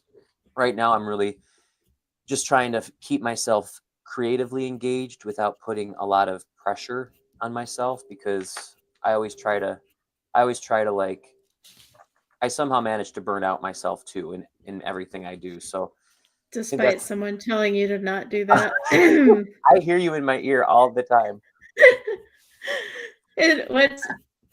I'm giving him crap now, but the last week I've been the one sending him messages about how burnt out I am. So karma. It all comes full circle. And I think, we all go through stages of struggle and, doubt and uncertainty. And, I learned not to doubt myself anymore. I'm like, hey, I got myself through a lot of BS. I've gotten myself through a lot of things I didn't think I was able to get through, and look where I'm at today. So it's, I know it sounds very, fluffy, but sometimes no, you it doesn't. That positive mindset. Easier said than done. I get that. So I see what Shannon is saying. Ma'am, I'm gonna go fill up my water bottle. I'll be right back. You're fine. I am calling the kettle. Yes, the kettle is meat kettle. I'm black. I get it. I called the kettle. It's what happens. I've got a lot going on lately and need to whittle it down. That's for sure.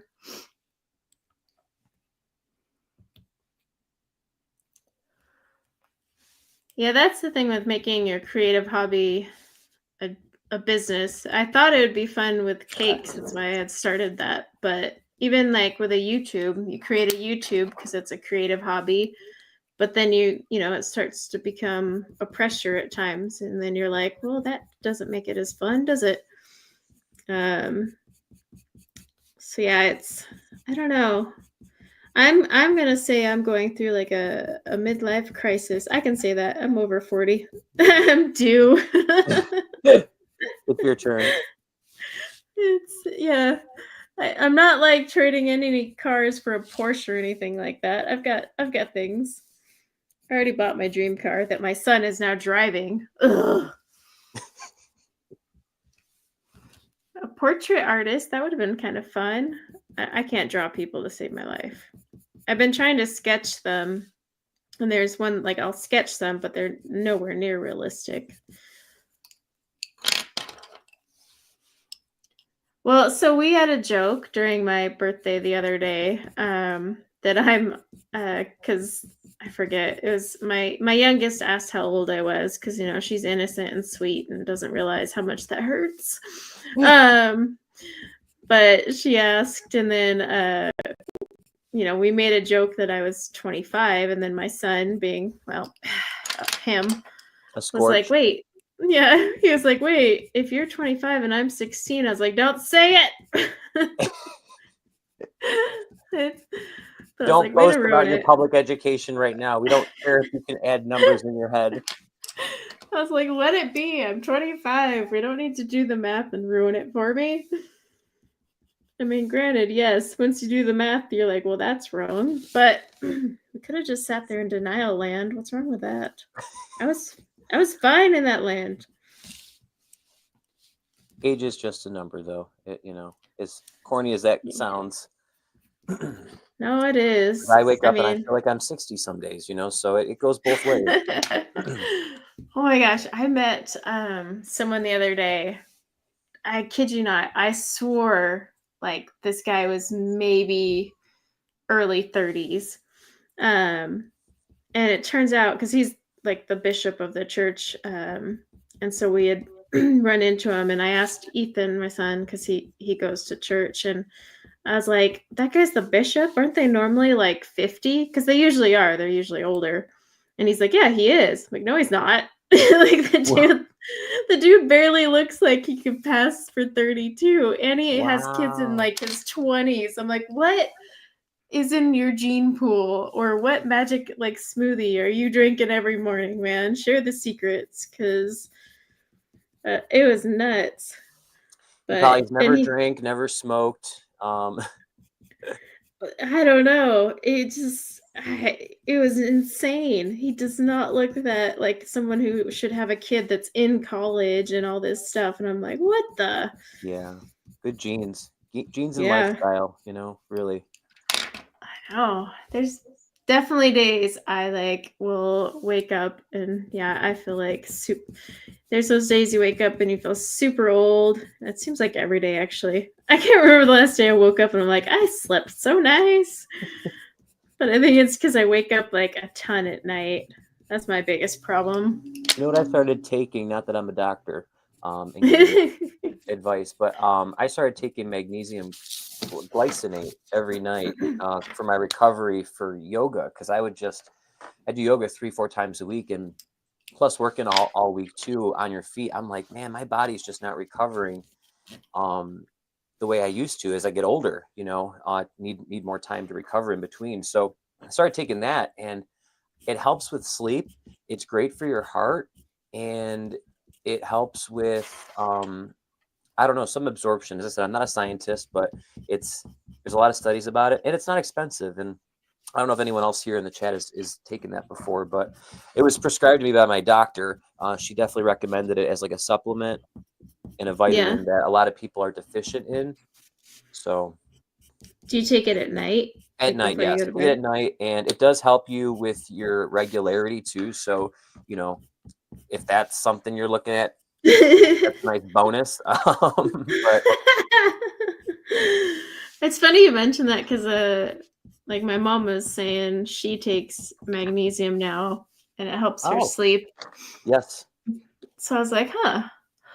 I haven't tried that. I haven't tried it myself, but I had like this melatonin that I used to take that had magnesium and like all this other stuff in it. But I'd been meaning to ask my doctor, because you're like now the second person who's mentioned that, and I'm kind of curious because I can't. It helps with staying. I think it's more instead of, because I don't have a hard time falling asleep, as you know. I sleep before I go to bed, and you know, if I can get half an hour, you know, I mean, I'm not even going to talk about my sad reading pace compared to yours. I always wanted to take, when I was a kid, they had those infomercials. Do you remember, for like the speed read programs you could take? And it would show people. It was like in the 90s, and it would show people. It was like this online infomercial, and they would send you like videos and like this whole book reading tutorial. You could sit there and read like lines, and I think it's called skimming. I think that's how they were trying to scam us. It's just called skimming. I don't remember those ones, but then back. Mona takes it twice a day for inflammation for my joints. Yeah, and honestly, I don't eat a lot of I don't eat a lot of gluten. I don't eat a lot of high glycemic carbs anymore. So that's really helped with my inflammation, because having a thumb sprain and a knee sprain in the same year, I had to really change up my diet and lifestyle. So, you know, what works for one may not work for another person, but I think it's worth trying. I didn't see any bad side effects from taking the magnesium, aside from it's just something else you have to buy every month. So, oh yeah, that's a good reminder, Emma, especially for women, all our calcium depletion that we have to go through. Lovely. Christine asks, does it help with menopause? You know, I'm not the one to ask, but my mom just finished up her menopause a couple years ago, and she was on it, and she was on a lot of stuff, let's put it that way. But So I don't know if it was that helped, but yeah, sorry you're going through that one, Christine. Women get the short end of the stick, don't they? Yeah, we do. We have to like make the babies, and then we have to go through all the changes after. And I'm like, what the hell? What do the guys get? I was talking to a coworker a while ago, and I'm like, listen, I work in the pastry, baking world, cake decorating. I've always been outnumbered being a guy, but I'm like, I've been raised by women. Like, I'm a guy that's been raised by women, so like I always relate more to women, which doesn't turn out to make a super healthy, balanced adult. But I don't have a lot of guy friends. But it's always just come to. I've always been drawn to more feminine, hobbies, and I've always been an indoor. My brother was outside playing football. I'm inside reading or watching Food Network. Like, that was my jam. So, little chunker, with a bowl cut and buck tea. Where was I going? I was going to Old Country Buffet. But they need to bring that back, by the way. We need more buffets in life. Well, COVID pretty much killed all buffets. You've reached peak elite status when you go to your first cruise buffet. And you just sit there and contemplate all the germs. Oh, see, that's why, yeah.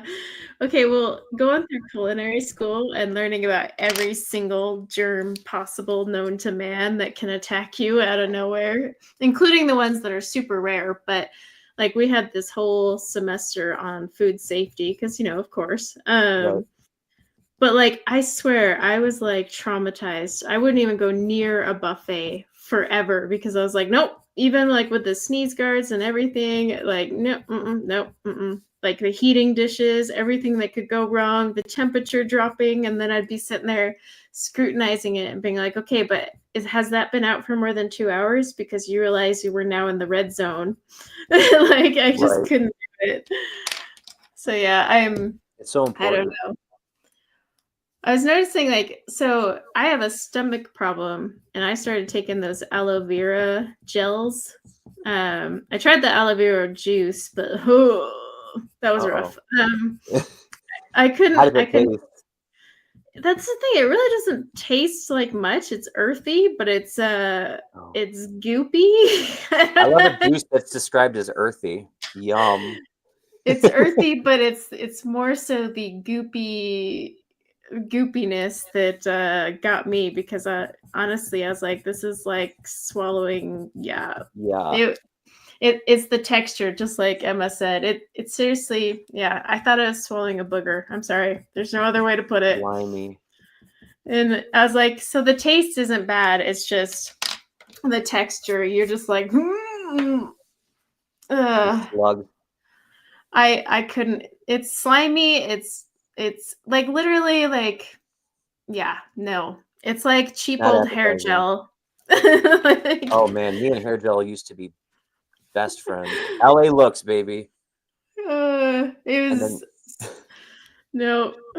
My stepdad used to always scream at me when I was in high school and getting ready for school, and he'd just go in the bathroom and he'd be like, Ryan, why is everything covered in hairspray in this bathroom? The counters, everything. Oh, the hair gel. My younger sister used to do tubs of hair gel. It cracked me up. I had the Jim on haircut for a while. I think when I was in high school, I just wore overalls, my hair in a ponytail, and I did not give a crap. I was just like, whatever. I dyed it like black and blue half the time. No, I was not doing the emo thing. I had a different vibe. I don't know what my vibe would have been called. Overall chic? I don't know. I wasn't going for any like trending look. It was just like my look, and it was called sheer laziness, because what's easier than rolling out of bed, throwing on your overalls, putting your hair in a ponytail, and being like, all right, cool, done. Well, Capricorns are very practical, so that doesn't surprise me. Yeah, see, I was just embracing my naturalness there. I wore no makeup in high school, and I went to a school in California where like the girls drew on their eyebrows and had like because my era of high school was also the era where you would put the lip liner on but no lipstick. Oh. Oh, Yeah, so I was part of that group, and those are the days.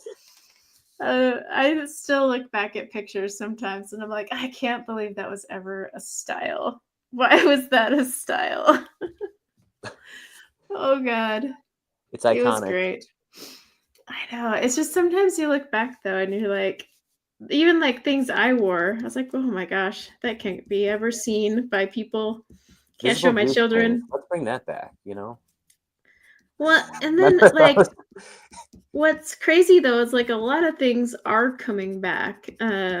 Like what my kids will, so both my daughters wanted clothes for Christmas, and all like the style now is the baggy pants with short shirts, short tight shirts, you know, they're like cropped. It's like straight from the 90s.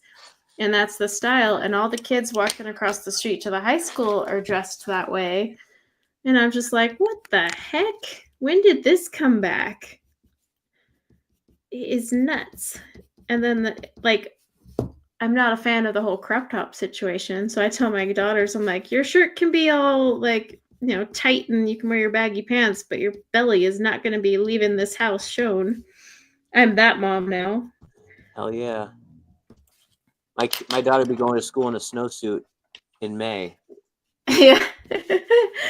It's just like even my like so my son's style has changed too. It's cracking me up. Like boys are just wearing hoodies with baggy pants. Like the 90s have literally come back. I don't know what happened there. Yeah, there's nothing new anymore. Trends Yeah. always repeat themselves, it seems, especially in fashion. That's why it's like don't get rid of your stuff if it's within 20 years, because it'll come back. It'll come I know, back. I'm kind of I regret getting rid of like all my baggy pants because my daughters would have had like tons by now.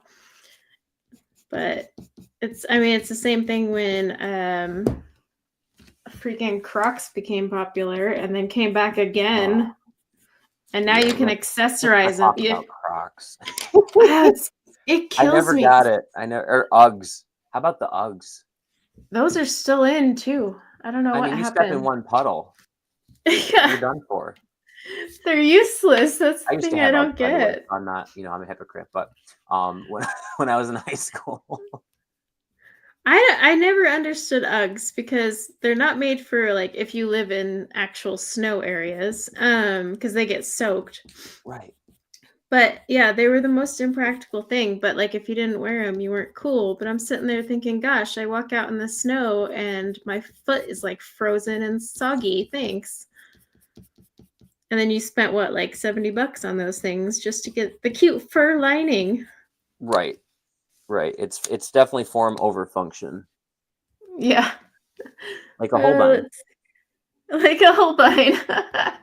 Oh, that works so well. It's a Holbein. So someone casually mentioned to me the other day that I was known the Holbein hater, but they didn't mean it in a mean way. And I was like, no, I am. It's a term of endearment. I embrace that. It's an affection. Oh, yeah. I have a question. So we talked about your underrated artist. Can you share what you would consider an overrated artist for you?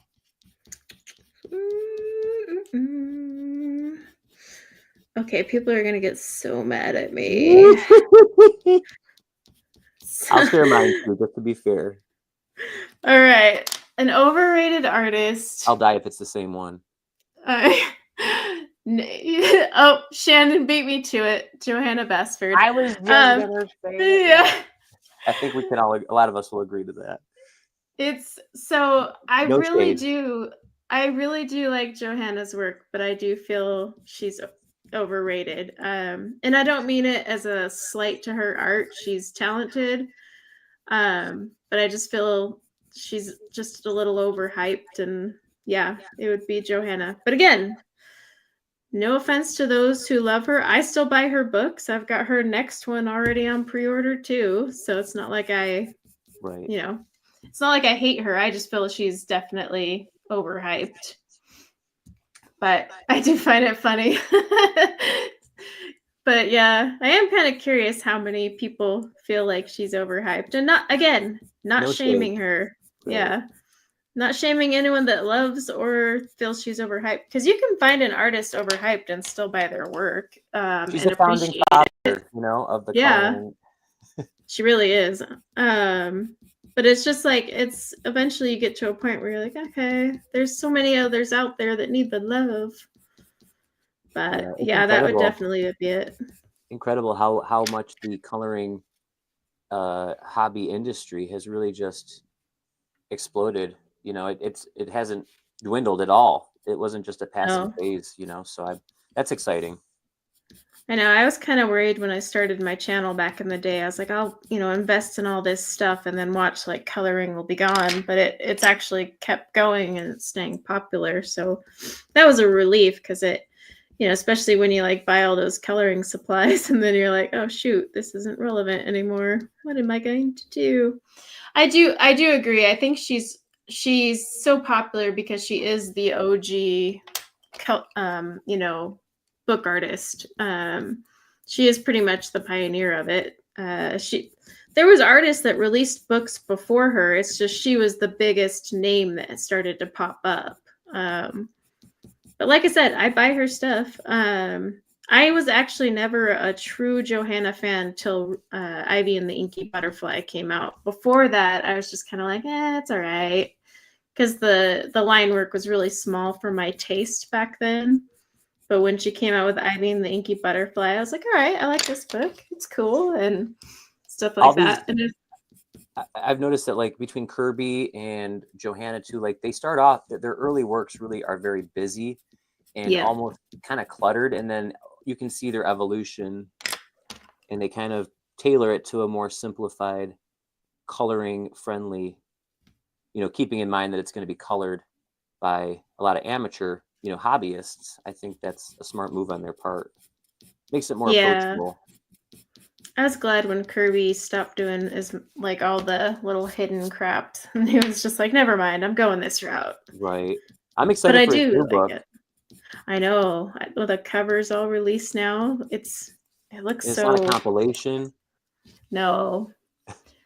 He's still been, I do like that he comes out with those compilation books, because I like how the front of the books have the, the ones that have been colored. And it's always cool when you see someone, you're like, I know that person. You feel so. Right. But like, it's cool to see like what people have done. And then one of the reasons I like the compilations is it's kind of fun to see what is considered a popular picture from their other books, and just, I'm always like, interesting. I wouldn't have, sometimes I agree and other times I'm like, I don't know how to pick that one, but it's cool to see. So I do get his compilation books. Plus I kind of look at it as I get a second copy of certain pages. That's true. Even though I could totally just scan it, but I color into the books directly most of the time. So recommend some artists. Do you want us to recommend some artists? Oh man, why is it so I found that last artist, the underrated one. I couldn't remember before. I was close. It was Juan. No, did I lose it again? It's Juan Calle. Calle. It's Juan Calle. You can find that on Amazon. Yeah, I don't know if you like horror. Definitely check out that. As I just discovered him. I forget whose channel did a flip through, but I was like, oh my god, that book. And he does it with his brother. They're both illustrators, so it's kind of fun. I'm not into the horror stuff, but I'll still check it out. There's tons of books that aren't AI. You need to stay away from like, a lot of those companies rather than the ones that are actual artists. But RJ Hampson's a good one. Yeah. Some of my favorites are, I love Teresa Goodridge. I love Layla Dooley. I love Darius Ekasoy. Those are all like some that are like a no-brainer. I always buy their stuff. And then like, of course, I really like portraits. So there's a lot of portrait artists on Etsy that I will always gravitate towards. But there's tons that You know, Hannah Carlson, I like. There, some of her newer stuff, it can be hit or miss for me, but she's still always going to be a favorite of mine. Her style is just so unique. Yes. I think that's one of the reasons I like it so much. It's just there's no one out there that does some stuff like she does. I love Hannah Lynn, mostly for the hair. Not gonna lie, it's the hair. It's fun hair. I'm loving this.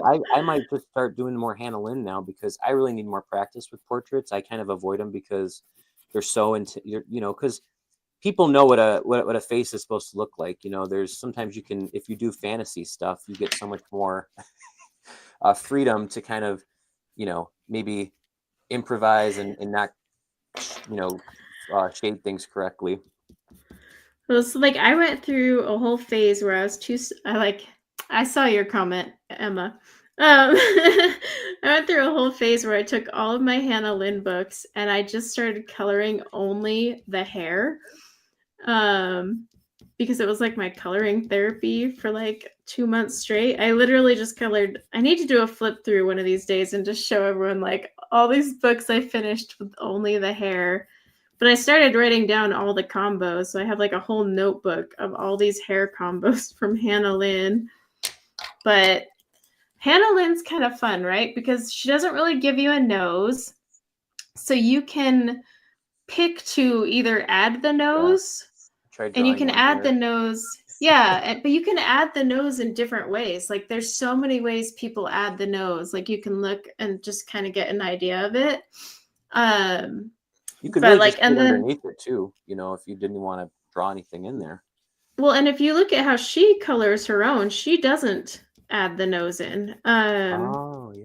So it's always cool to just see how people work with that little nose there. I always add it in because I don't know. I just don't know what to do with myself without it there.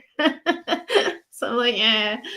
Yes, I love Mariola Budek. I wish she would release more. She's definitely slowed down, but I know she's got the baby and all that. And her Christmas list one, I almost bought that page, but then I didn't get around to it in time. But she's one of my favorites for hair. Although if I'm talking like straight up coloring hair, it would definitely be Mariola Budek. And then Kundank's art. I love coloring the hair on hers. And then Lana Green, I really like, but hers is a little smaller. Like the hair's smaller scale, so I don't have as big of like a ton of hair to just color and spend hours on. But the way I color Hannah Lynn hair is different than I color like actual portrait hair because I like the more cartoony style with Hannah Lynn. So I do it a little different, but and I use Prismas. I don't use Prismas for hair when I'm doing portraits outside of Hannah Lynn's style. I like Christine Caron. I just have to be in the mood for her. It's mostly because her stuff is a little smaller scale, the portrait wise, I mean. But there's some where I really enjoy it. I just like it when it's tons of hair, like these ones here, just the picture is all hair. Like I can spend hours just coloring the hair, and that's like my therapy. So the more hair real estate, we'll call it, the happier I am.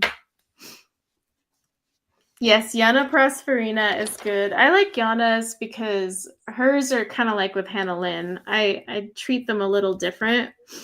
And I have a little bit more of a cartoony vibe when I color it. I'm not going for the realistic vibe, but I do love Yana's work. And I love how she's put all of her books now as PDFs because I just hate the CreateSpace paper. So I would rather buy a PDF and put it on my favorite paper. But like, yeah, with Christine Caron, like some of her stuff, I had a book around here of hers. It's just a little bit too smaller scale. Like I said, I have to be in the mood because I do like her art. She's really talented, of course. But I just want to color like a load of hair. I thought of another overrated one for me. And this is for a different reason, but I think Clara Markova. And I only say Really? that because of the pricing and the shipping and just how inaccessible those books are for a lot of people. Yeah. And I don't think She necessarily that book, her books are worth it, you know, for, you know, I mean, she's very talented and I love her stuff, but I don't know. I did in the past used to have a lot of her books, but I could never justify today.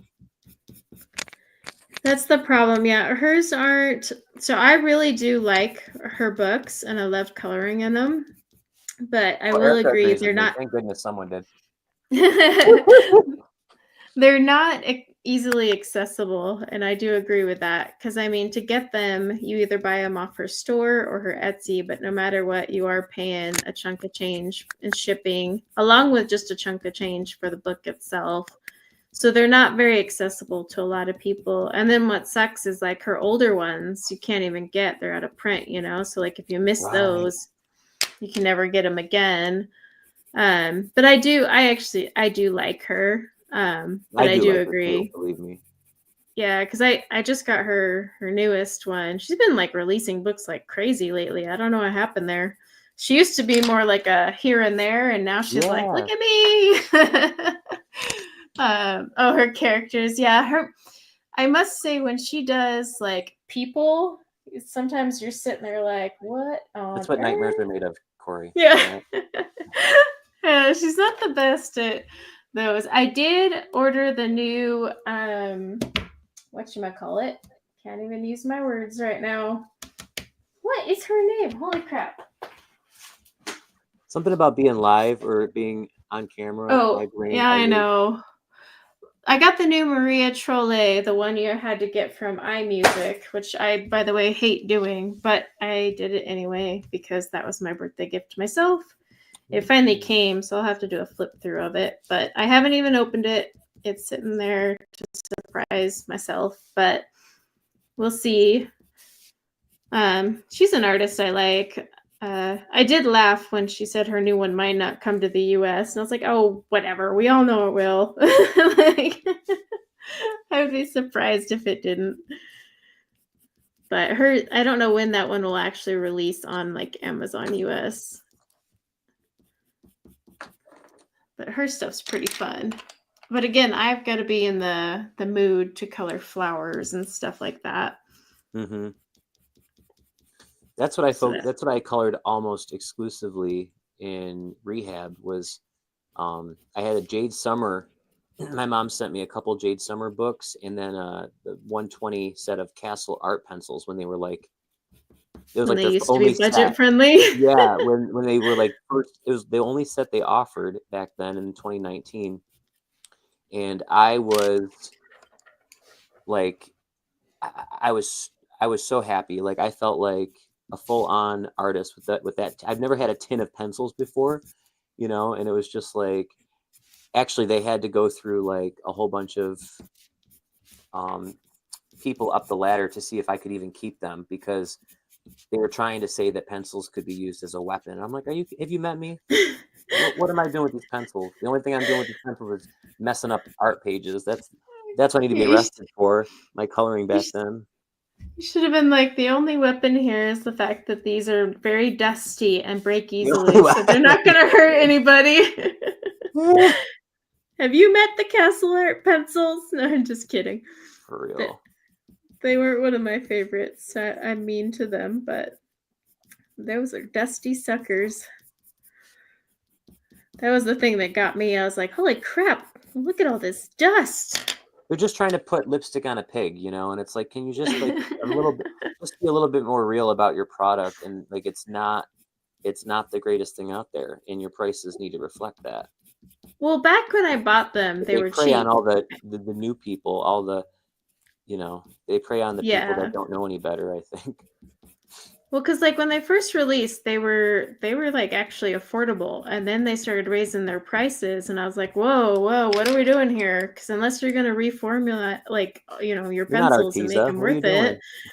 Well, and then Arteza raised their prices, and I was like, what are you guys doing? Like, come on, guys.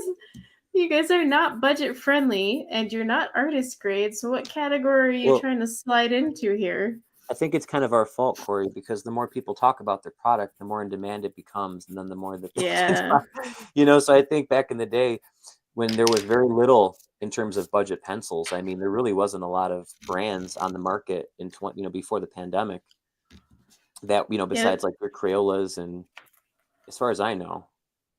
They're the budget bougies.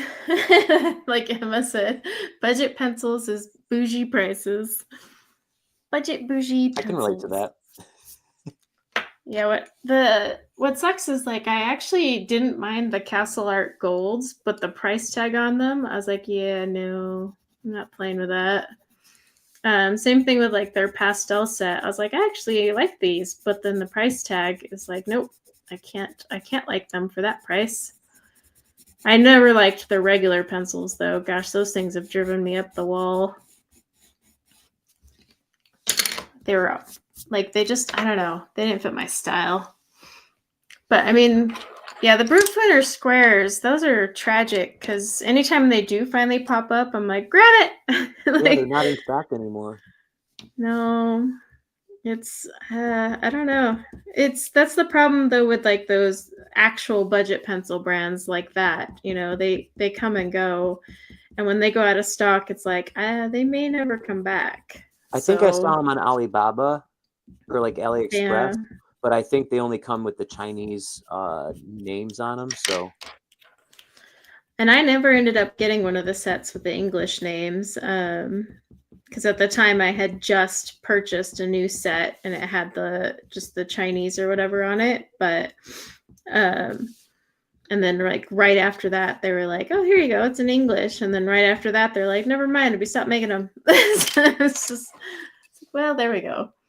But I do love those square Brute Fooners. I don't know, I wish they would come back. Honestly, I don't know why they stopped. Like, people were buying them up like crazy, and they were decent pencils for the price. mm-hmm. So that one kind of shocked me, actually. You have 4. I have one backup set left, so I use them rarely. But I really liked the way those performed. They were oily, as they like to call them. I never get over it when the Chinese brands are like oily. Lost Just in always, translation.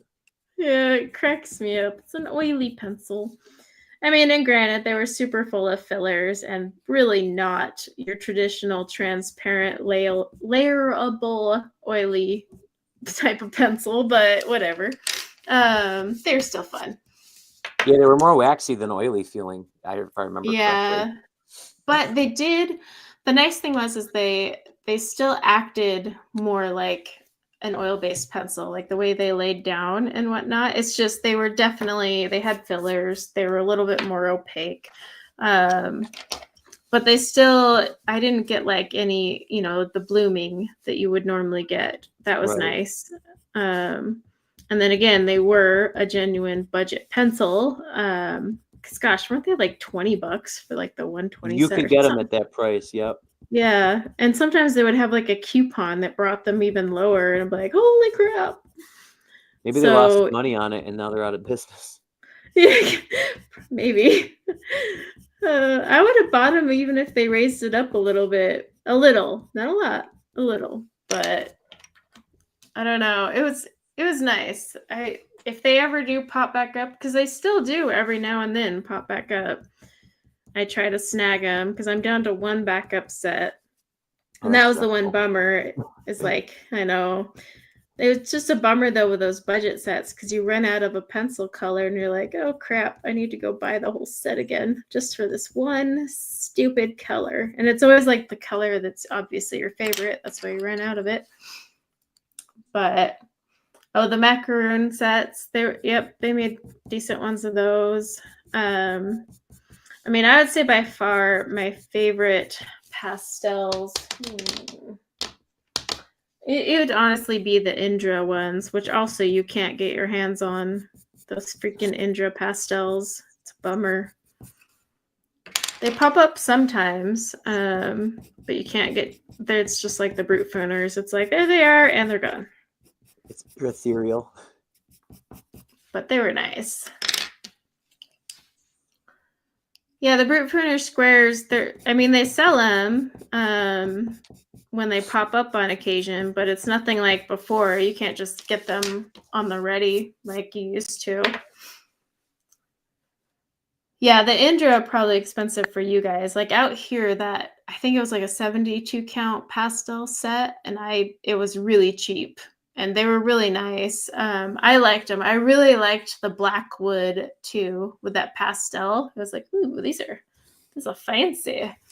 But I liked mine. Mine was really good. A lot of people said theirs were scratchy, but mine never were. So I don't know if I just got like a unicorn set or what, but yeah, they're the black square ones. They sell them here and then, but you have to wait for them to pop up. I will tell you the worst pastel set I ever bought is the shuttle art ones. Man, those things. Whew. No surprise there. Yeah, I bought them and I started to swatch them, and all I heard was scritchy scratches, and blah. I wanted to die. Yeah, my Indras aren't scratchy. They're really soft. They're nice and buttery, not Prisma soft. I always like to preface that because anytime someone says soft, Right. I like to say that I have yet to find a pencil as soft as a Prisma. So until then, and if I say, I'll call it Prisma soft when I'm ready to say something is like as buttery as that, but that's not going to happen anytime soon, I don't think. Never know. Let's see. So what I'll do, yeah, that's the thing. So I did start a video a long time ago and I never finished it, but I took like all of the popular sets. I took my Prismas, I took my Black Widows, and I actually made a list. I think I sent this to you, Ryan. Didn't I send you like the list of them? But I had this video started and never finished it, like showing people how many pastels were actually already sitting in the sets they owned and didn't necessarily need to go buy any more. And Prisma was one of them. I was like, dude, do you guys see all these pastels just chilling here? Yes, I remember that. Yes. Yeah. It's all perspective. Once you pull all your pastel pens, it's genius marketing. Yeah. I mean, from a business standpoint, you're giving them the same product, just repackaged. What's my favorite watercolor pencil? That would definitely be the Albrecht Dürer. I really like those. Even over the Caran d'Ache? Yep. I love the Albrecht Dürer. I love the fact that I can use them dry on top of, once it dries, like I'll do a wet base and then go back over it dry. Mm-hmm. I like their Inktense is not a watercolor pencil. That aggravates me. Say it again. Say for the people in the back. She did it on purpose because she knows it drives me nuts. Yeah, subscribers, they learn how to push buttons, in a cute way, Shannon knows what buttons to push. I think one time I got into like a full-out argument with someone over the Inktense because they're like, it's a watercolor pencil. And I'm like, do we really want to fight about this? Because we will. I will take this down. I will take it to my grave. But that one always kills me because I'm like, it's not. But it doesn't help that Derwent doesn't really market them accurately. True. They could fix the confusion if they chose to check up on their wording. Yes. But yeah, it is not. What metallic watercolors do I recommend? Are you talking like a budget grade metallic watercolor, or are you talking more artist grade? Like, what do you want to use it for, I guess, on your coloring pages? Because there's like the Calero ones. What's that new brand that's pretty cheap? The CSY or whatever, something like that. But those ones are all like budget friendly. But like, artist grade, Schminke has some really good ones, believe it or not. But I wouldn't recommend that if you're just using it for adult coloring. But like the Caleros aren't too bad.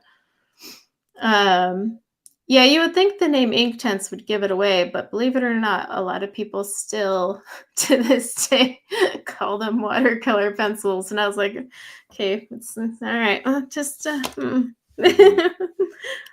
gonna walk away. There's a lot of Bye. misinformation out there too, so you gotta be able to Well, don't they're just in a take one lot of. person's opinion for gospel. I'm sure, as Corey can relate, we've been watching ColorTube for over 5 years now, and seen a lot of people come and go, and the people that are still there, that's because they're putting out good. I remember my first obsession was Lindsay the Frugal Crafter, and I probably watched like over half her videos, and I always could kind of relate to her because I feel like she has kind of like this Miss Frizzle energy from the Magic School Bus.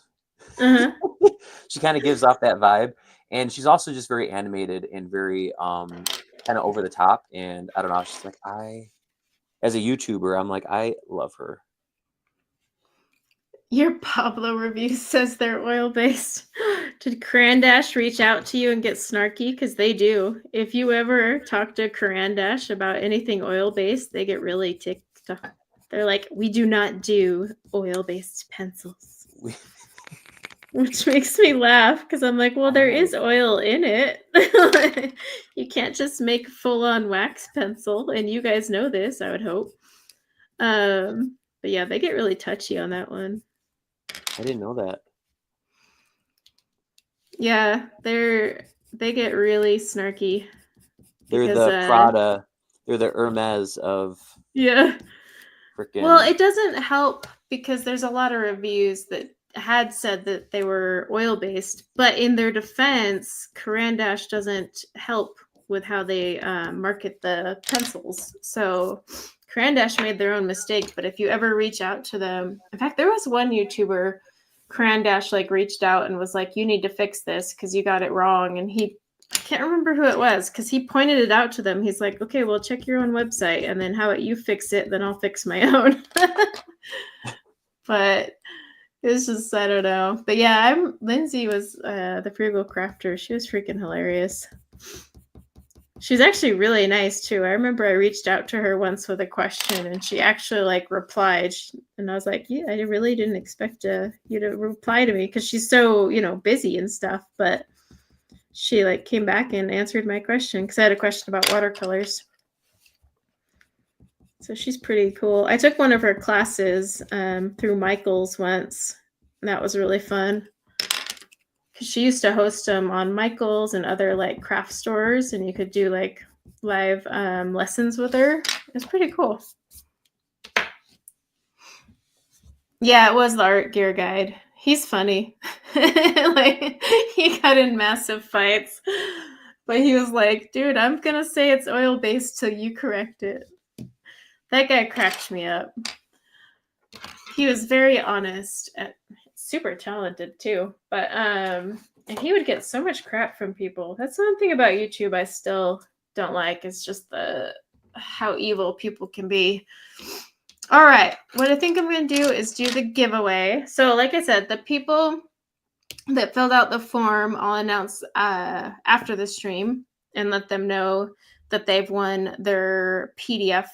But we'll do the PDF for the people in stream. So the rules are, I mentioned them at the start, but I know not everyone was here. So you just have to be in the chat still to win. So like I'll have Nightbot pick a winner based on the keyword, which Nightbot has kindly spammed enough. But if you're picked, just make sure, you say, hi, it's me, hello, and you will be the one that'll be selected as the winner. But if we don't hear from you, then I'll re-roll it to the next one. And that's just because I want to honor the person who's in chat. And then it also makes it easier because I can make sure you get my email in case you don't have it. And that way you can actually get your copy.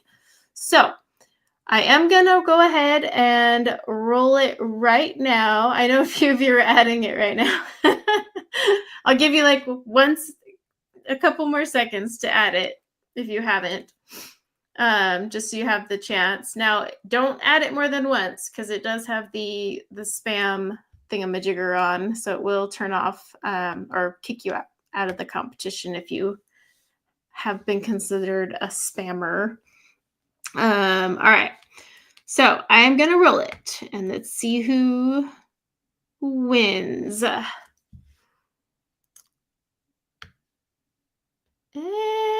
the winner is Lucy Hill. Let's see.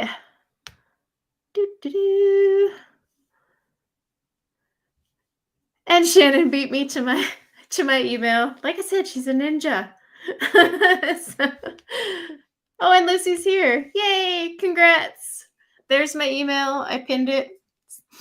Shannon, the ever so quick with her. She's got, like, Shannon needs to share her secrets. How does she do this? Do you have like just a little like search engine thing ready to go? Because she pulls up links that are years old. It's always impressive. But yep, perfect. Just shoot me an email today letting me know, and then I will either email that to you this evening or by tomorrow when I'm sitting at my desk.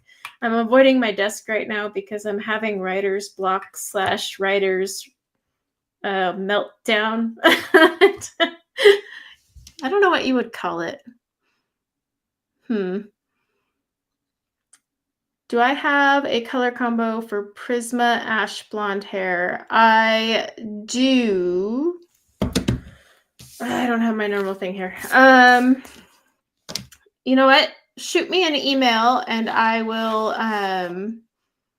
give it to you because it's in my notebook downstairs, but I do have one for Prisma. I have an even better one for whatchamacallit, Derwent Pro Color, but I know not everyone has that. So no, we didn't actually agree on the same hair color. But I don't know. Ryan, are you still there? Because you're quiet. God, I'm sorry. He muted himself. It's obvious when I mute myself, that's for sure. I was just saying, like, I thought markers were supposed to be faster, but somehow you were able to do all the hair plus the face. And I had just done the front part of the hair. So okay, so we didn't plan the same hair color, but funny enough, before the stream, we were talking about the color for the cake, and I was like, I think I'm gonna do it in teal, and he's like, he pulls out his little card. Literally. And like what he's got. And I was like, oh my God. So we may possibly share a mind. It wouldn't surprise me. There's a lot of things we just mind read with one another. So like not planned, but it happens. But he's got a little touch more reddish to his. Yeah, but this turned out a little bit more brown, I think. As I said, I'm not. But it still looks pretty. I'll continue this. I think I'm going to finish this up in in another video maybe, and you know, that way. I'm just trying to be okay with where it's at because I'm like, part of me it's like I can just start over, and I'm like, no, we gotta. It's not perfect, but you know, I'm still got to finish out. I'm still blending out the highlight, and then I think once I get the back ponytail done, yeah. But yeah, I like how yours looks great, beautiful as always. Your nose is perfect, little petite button nose. I love Hannah Lynn and her. I forgot how much I enjoy her illustration style. It's really easy for beginners too, and the no line gives me a little bit more freedom because staying in the lines with Copic markers can be challenging for me. So I feel like if I go outside of the lines, I can just, you know, extend her bump or whatever. So yeah, pretend it doesn't exist. I know that's the thing. Like I probably I'm thinking about it now. Like next time I'm gonna try with Prismas scanning and printing something lighter because half the time I'll erase lines to make them lighter, but just, you know, tweaking it on Canva would make it way easier than having to sit there and erase for that no line look. But I think the hair looks good.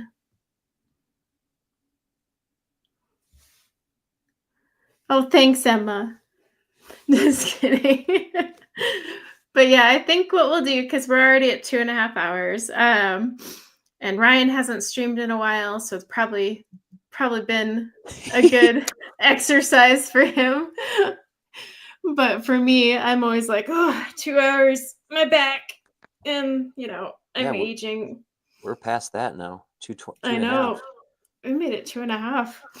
I remember the days. Well, you used to you'd do like a 4-hour stream, and I'd sit there I've like, you done 8 crazy. hours before. Yeah. It's 8 hours doing cards. Oh my God. Those are so labor. Mine were always so complicated. I know, but I'd be sitting there like moderating. I'm like, can I take a snack break? Like, Ryan, I love you, but I have a family. I need sugar and coffee, guys. But he'd still go. Like, I'd literally leave, go make the kids dinner, eat dinner, clean the kitchen, come back, and he was still streaming. So I'm like, all right, I'm back and refueled. But no, I think we'll call it good here. But thanks everyone for the birthday wishes. Thank you, Ryan, for joining me. Absolutely. Thank you for having me. It was fun. And Ryan is doing his channel again now. So you guys can definitely check that out. Yeah, 3 times the charm. And so it is the Mindful Colorist. I do have him tagged in the description, so you can go and subscribe to his new channel. And he's going to be doing all this Copic loveliness. So make sure you do that. But yeah, I hope you guys have a good rest of your week. And gosh, tomorrow's Monday. Oh, that's depressing. But yeah, I hope you guys enjoyed. And Brian, if you want to say any goodbyes. Sweet. Thank you all. Thanks for having me, Corey. Happy birthday, belated birthday, and happy Channelversary to many more years of doing this YouTube thing. Oh, you're so sweet. Oh. My YouTube. He's such a good YouTube husband. All right, guys. Well, I hope you guys have a. Oh, look, Shannon linked it. Oh, thank you, Shannon. She's so good. You rock. You're the best. All right. Awesome, guys. Well, thank you, everyone, and we'll catch you next time. Bye.